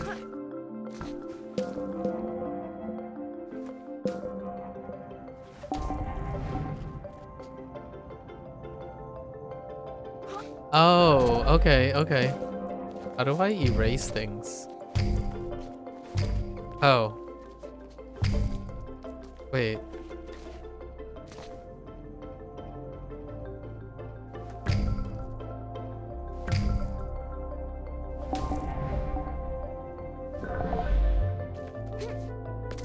Whatever. What? Oh, oh. I get it. All right.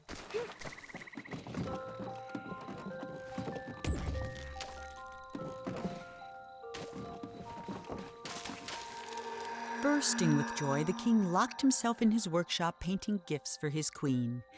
He never saw her lack of interest, though she made no effort to hide it. The only gift she kept was his first, a little silver paintbrush. Hmm.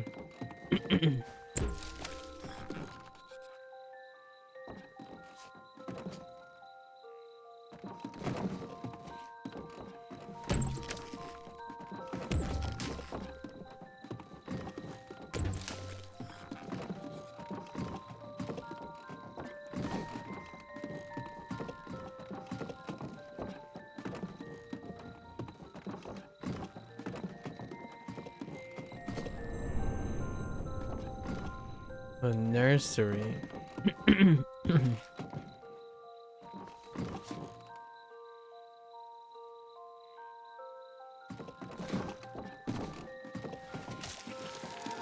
Every day the king painted a new room for the house, and every day he abandoned it as not good enough for his queen. While he slept, the queen spent her nights painting creatures of the forest, though she never finished a single one. 5 months went by before the king noticed she was pregnant.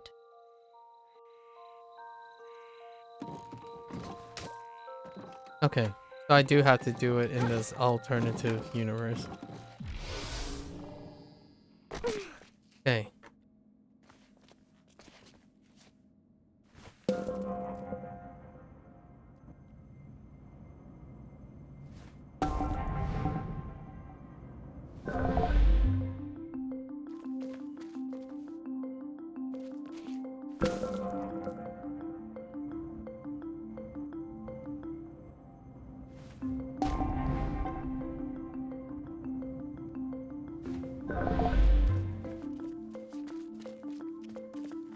This is really, really cool.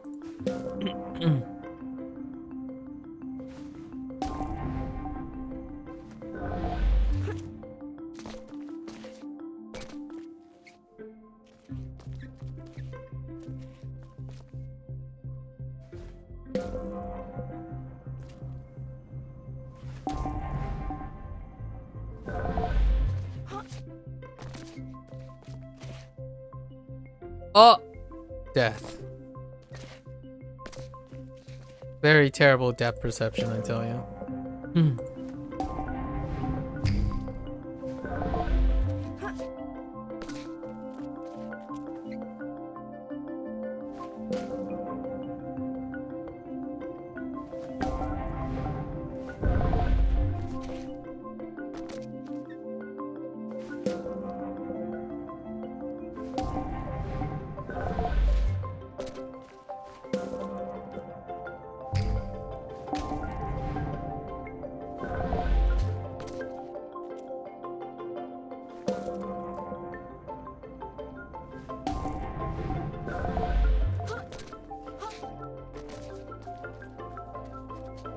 Wait, I'm curious. Ah, there is a balloon back there. Hold.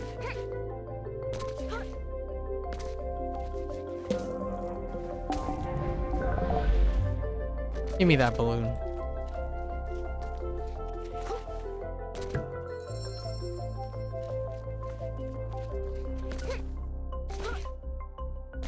Rip. Wait, wait. This is fine.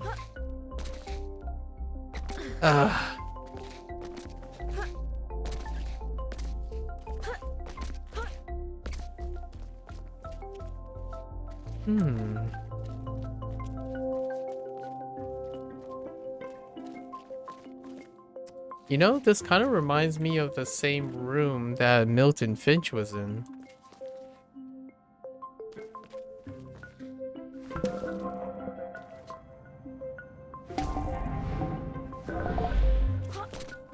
In a treehouse. Not way up in the trees. Or like high up.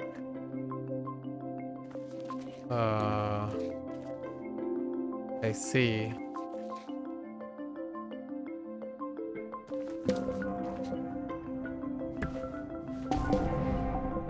Okay, that's awkward.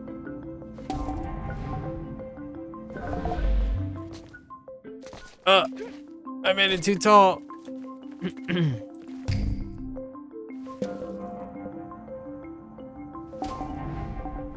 That's awkward.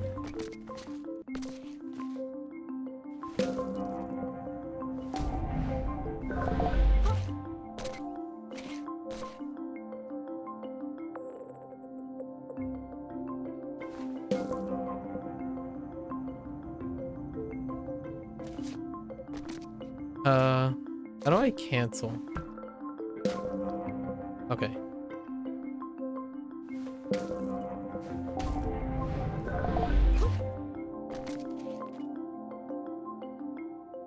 Hmm.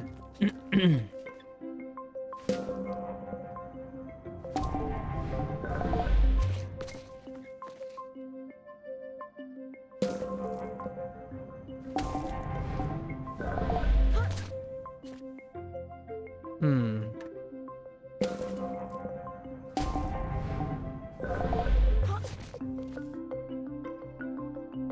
It's the other direction.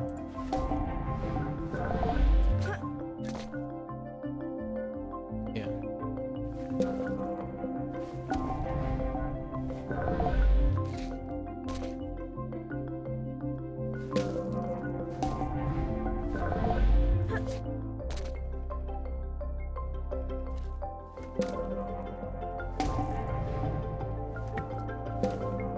What?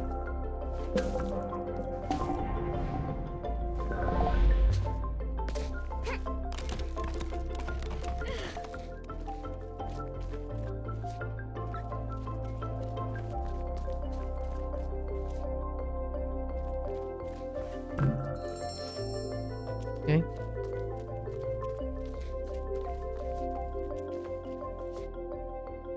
Sure.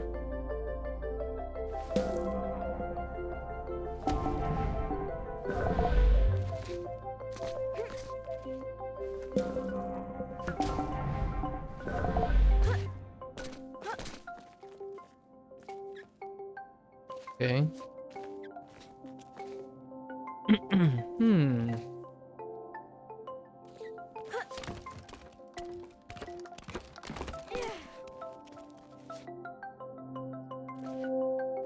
Hold.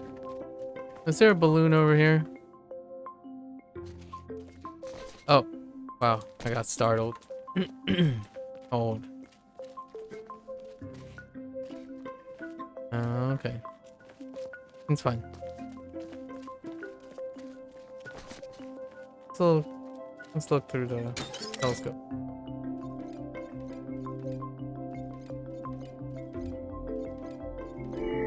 Hey. Oh, hey.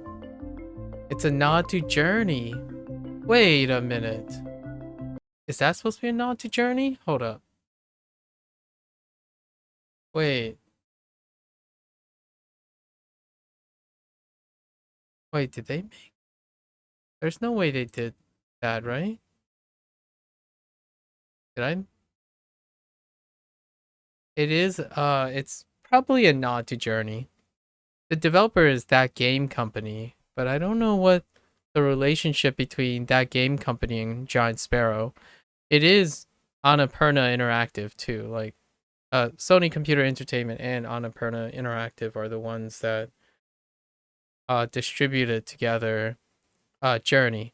Sony Computer Entertainment did the PlayStation thing, right? And then Annapurna did the PC thing.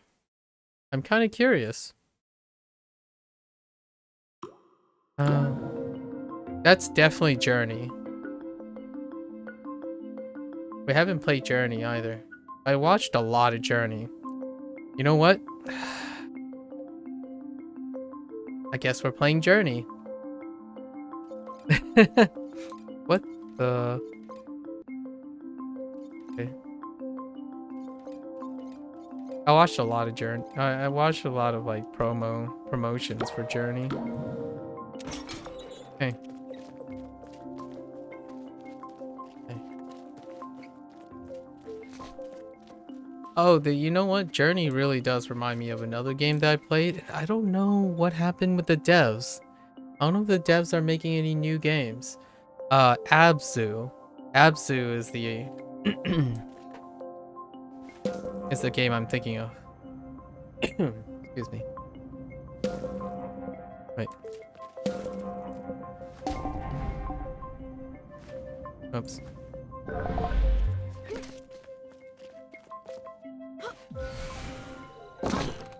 Wow. This is absolutely amazing.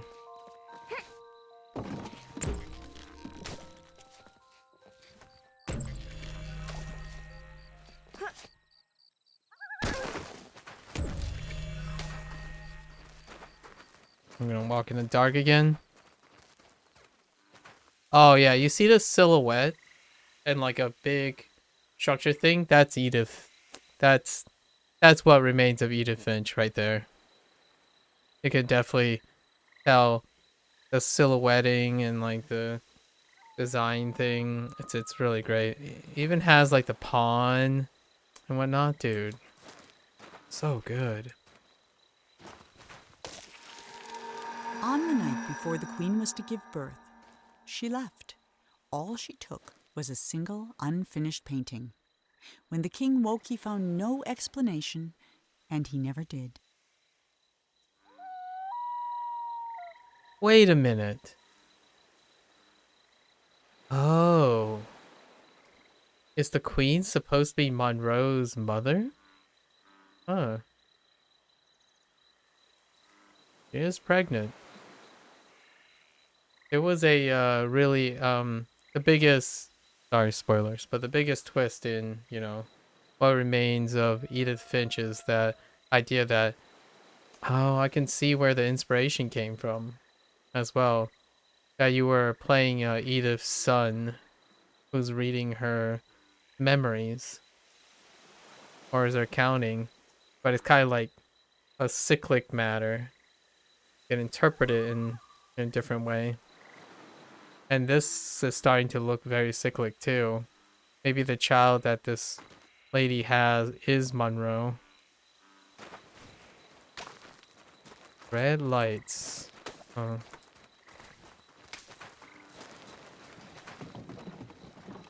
Looks like I'm getting in.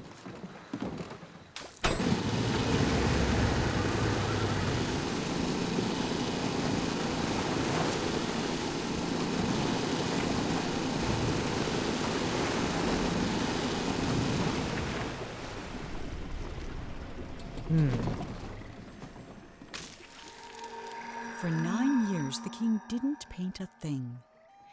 Then he had a vision, a colossal monument of himself that would be his legacy for the ages. But he hadn't even finished painting the scale model, which was over 100 feet tall itself, when his powers began to fail. Uh-huh.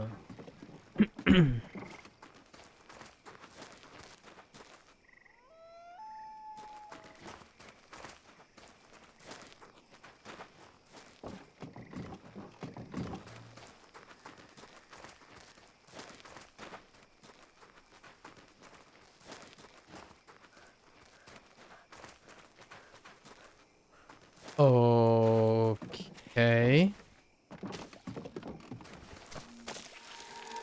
The king never finished another painting. Then one night he went to sleep and couldn't even finish his own dream, and he's been trapped inside it ever since.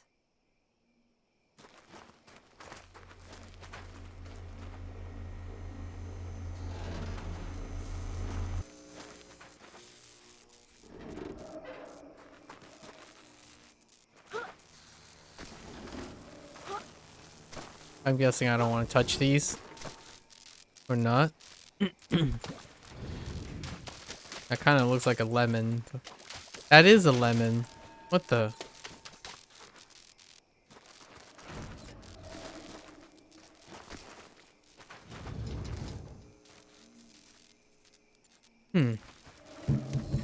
Oh, hey, I found a balloon. I don't imagine I can climb this. Can I knock these things? Oh. Oh,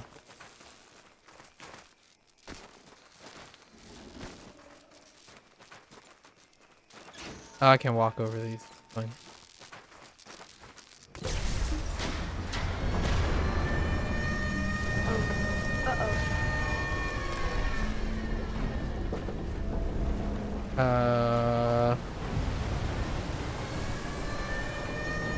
What the heck is happening? Wait. Oh.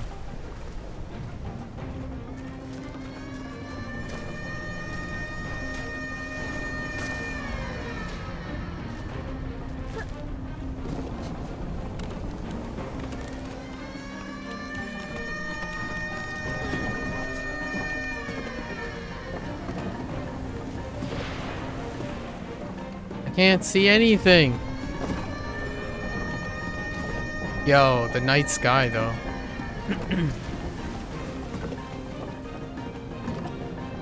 Balloon. Oh, look at those mustaches. Whoa. Oh, okay. Let's see.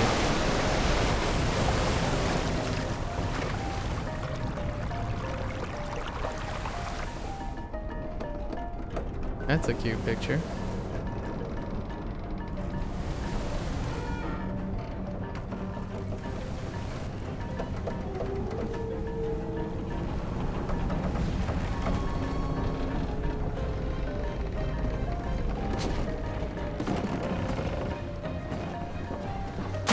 Oh gosh, that startled the crap out of me. What the heck, dude? I have to keep going.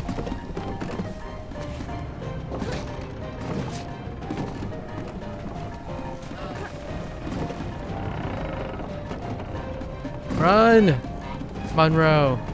I know you can't run, boy, but run. Run, boy, run.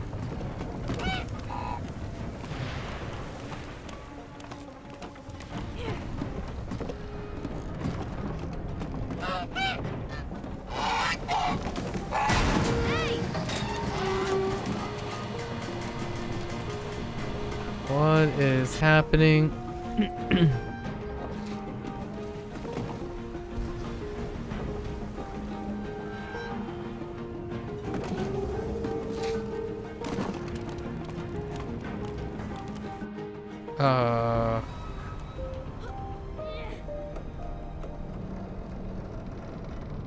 As Monroe stood there trying to think of something to say, the statue shuddered and the hatch slammed shut.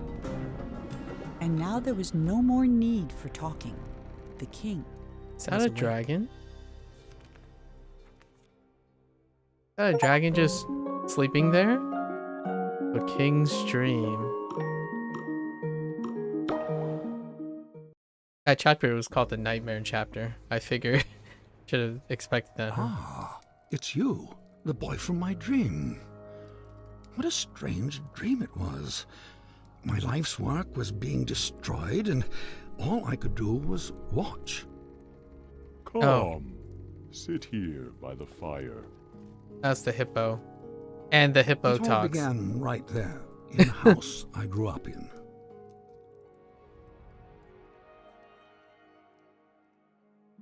I heard a heavy knocking at the door, just like on the night I left. Yo, this is so awesome. Wow. Now we're doing sketchbooks.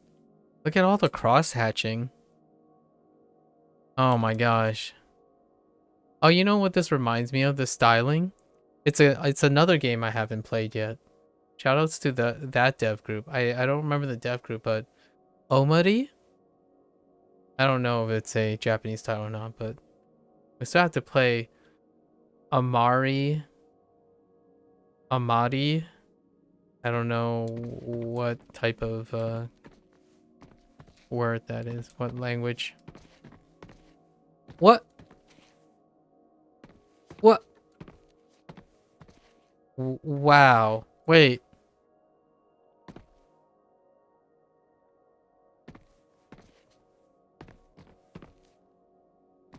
What is this?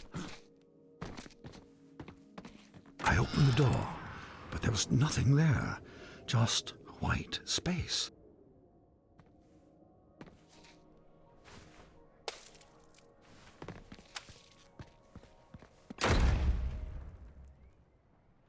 That is so cool. Man. All right.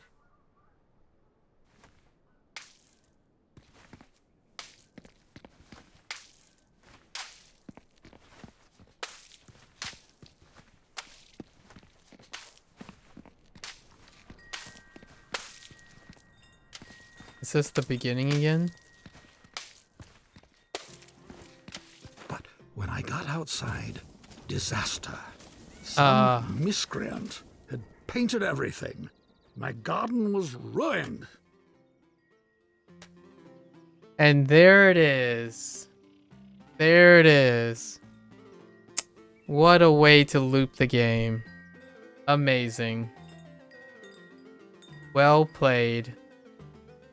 So they did loop it back to show you what you've done as Monroe. Well played, Giant Sparrow.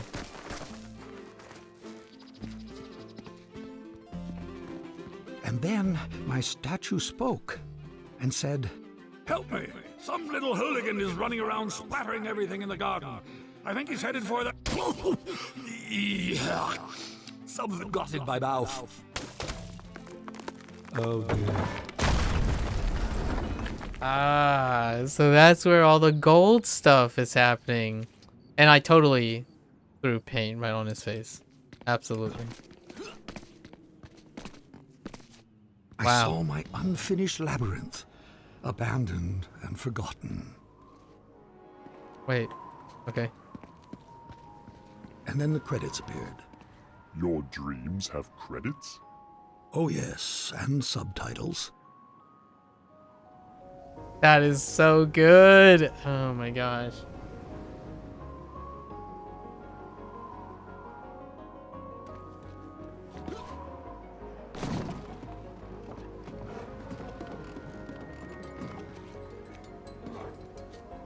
Ian Dallas, okay. Written and directed by. Kudos. Well played. Oh, hey, this is upside down. What? Oh, man.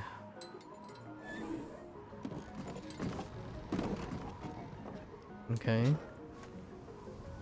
Can I use... I can.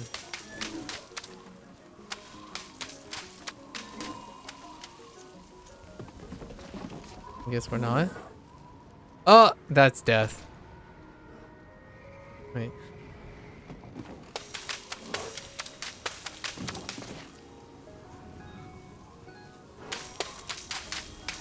And then I saw my beautiful city strangled by those disgusting vines.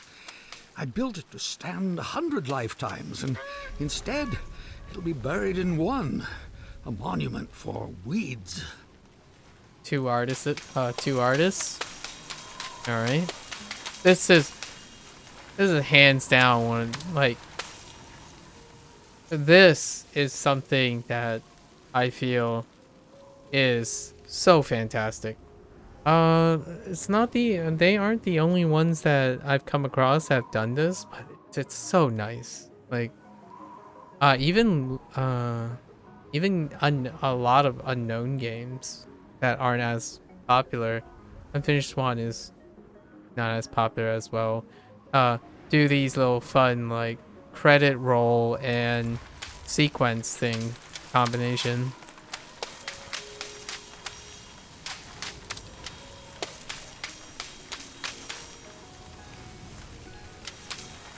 Where am I going? Okay.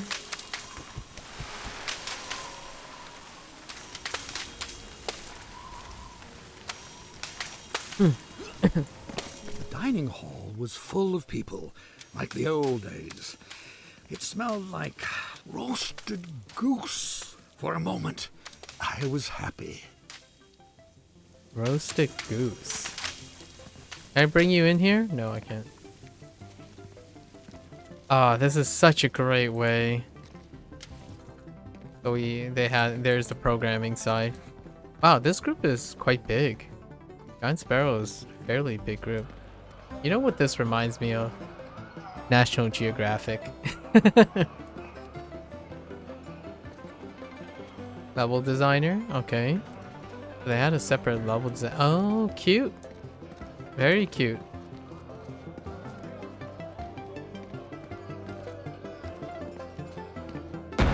Oh my And gosh. suddenly, I was alone again. The world had become cold and dark. That is so unnecessary. Why? Why was that so loud? Alright, I got startled. Heckin' jump scare. Oh no. I felt my own death rising up around me.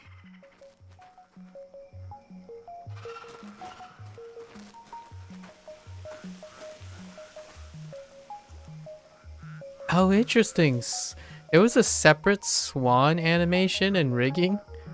Oh, that's kind of interesting. Additional programming. Alright.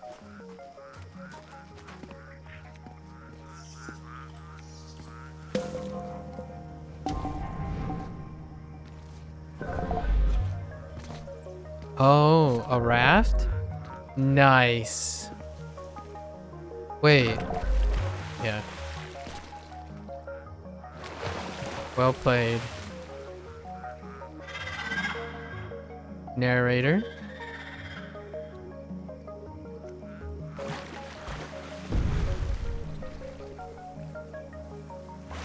I floated past chunks of the house I built, or started building, scarcely 10 years later, and the whole thing was in ruins.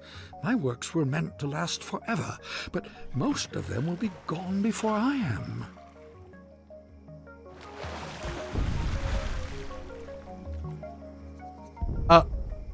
I was at a funeral. My own, as it turned out. No one was there. Except you.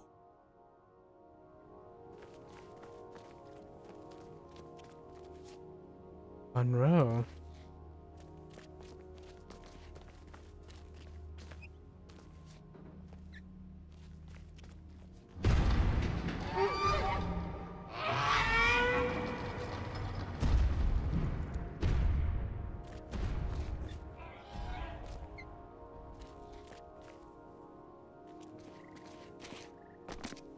Oh. I'm Monroe. Oh! Okay.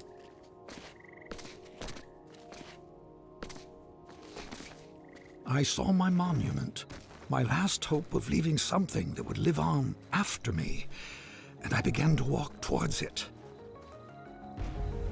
And with each step I took, I got larger. Whoa. I just kept growing and growing, like a teenager. With a gentle push, my monument crumbled and sank. I saw my life's work laid out in front of me.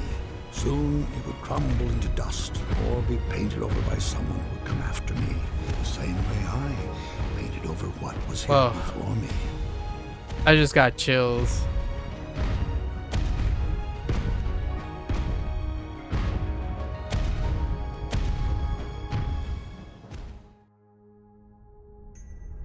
When the universe ended, I knew that everything I'd made was over. And as I sat there, looking out into the darkness, I thought back on all the things I'd built and left unfinished. I realized something. I wasn't sad that it was all gone. I'd fun making all that stuff. I would have done it anyway. And then, somehow I knew that when I woke up, all my work really would be destroyed. And that's when you showed up. I don't know how you got here, but I'm glad to see you. I have something for you. This brush isn't mine anymore. My work is over. It belongs to you now. I hope it makes you happy and that Someday they will say, he is a better man than his father. That door will take you anywhere you want to go, but leave quickly, child. None of this will last for long. And that night, even though he was very tired, Monroe did something that would have made his mother very happy. He painted.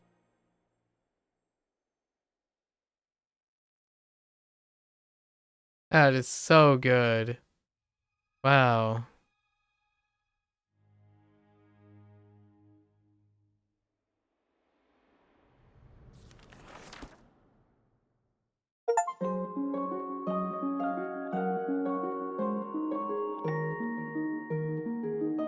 Okay. No, I was way off the mark actually. This game, it had a lot more free-form, like somewhat puzzly things, but not out of the realm of what remains of Edith Finch. I actually think it's very similar. The principles and all that. The level design has interesting scope to it, right?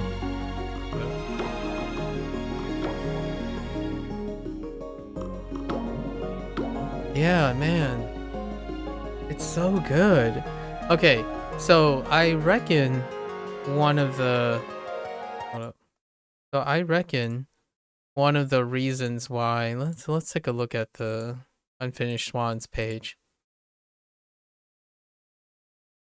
I reckon one of the downsides to this game, I mean, at this point, yeah, I imagine the reviews, right? The Steam reviews has something to do with the length of the game. Very boring and laggy. What the heck is your problem? Yeah, it's the length of the game. So that's understandable, I suppose. It still has an MSRP of $15. And yeah, it does leave you wanting more, but it's fantastic.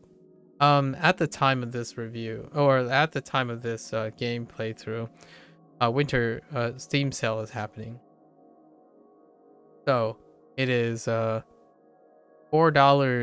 USD, like $4.04 USD, with What Remains of Edith Finch. If you have What Remains of Edith Finch,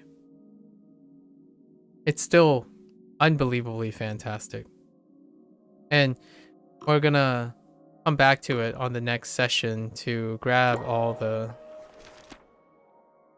balloons, because we got a lot of balloons to look for. Right, a lot of balloons. Why is there a balloon ticker for these things? Interesting.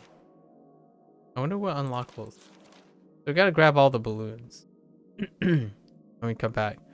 The story was fantastic. It is on the shorter side for sure, but for less than 5 USD now, it's fantastic. I mean, man, I gotta sit on it. Well, there's the main, like, I guess, what do you call it? The main story playthrough? Toys. What do we have on toys? Wait. Oh, a balloon radar. Oh, dude. Wow. So they did the collectathon thing. They even made up for the collectathon thing. So a radar that lights up when you get close to balloon. Dang. Erase clean canvas. Oh. You can activate what else we have? Concept art, early sketches and models created to help establish a game's look. Access via chapter menu. Pose, fire a steady stream of paint, activate by pressing R. Oh, wow. Pick up blueprint boxes. Unlock after finishing the game. Unlock chapters. Open up every level of the game via... I guess we need this. to collect the balloons. A sniper rifle.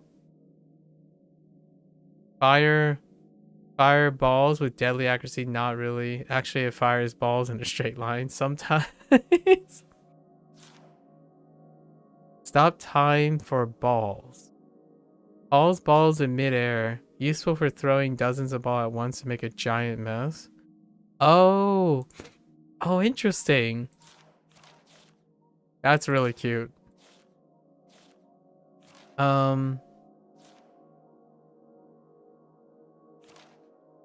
That's so neat.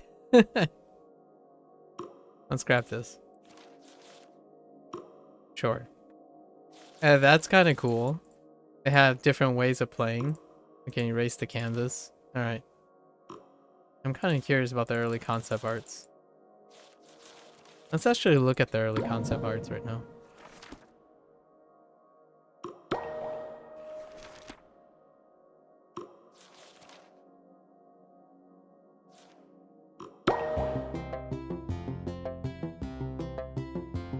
Oh, they even have an additional music for it too.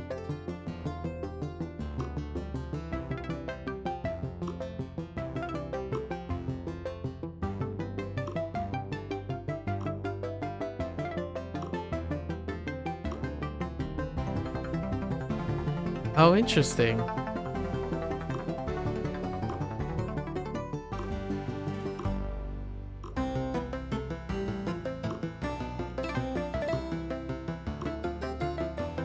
Oh, they had a train at one point.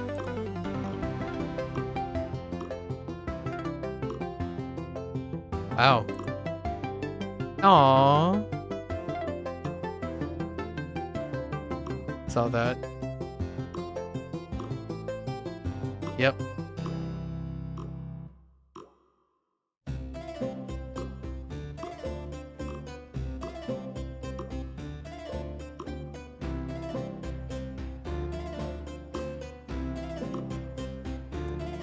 A hippo, man. Oh, that's different.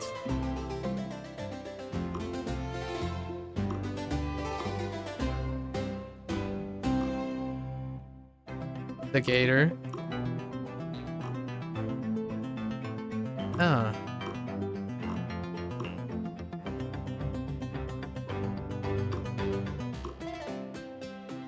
That's a really cool image. Frogos, right? Dude, the spooters though.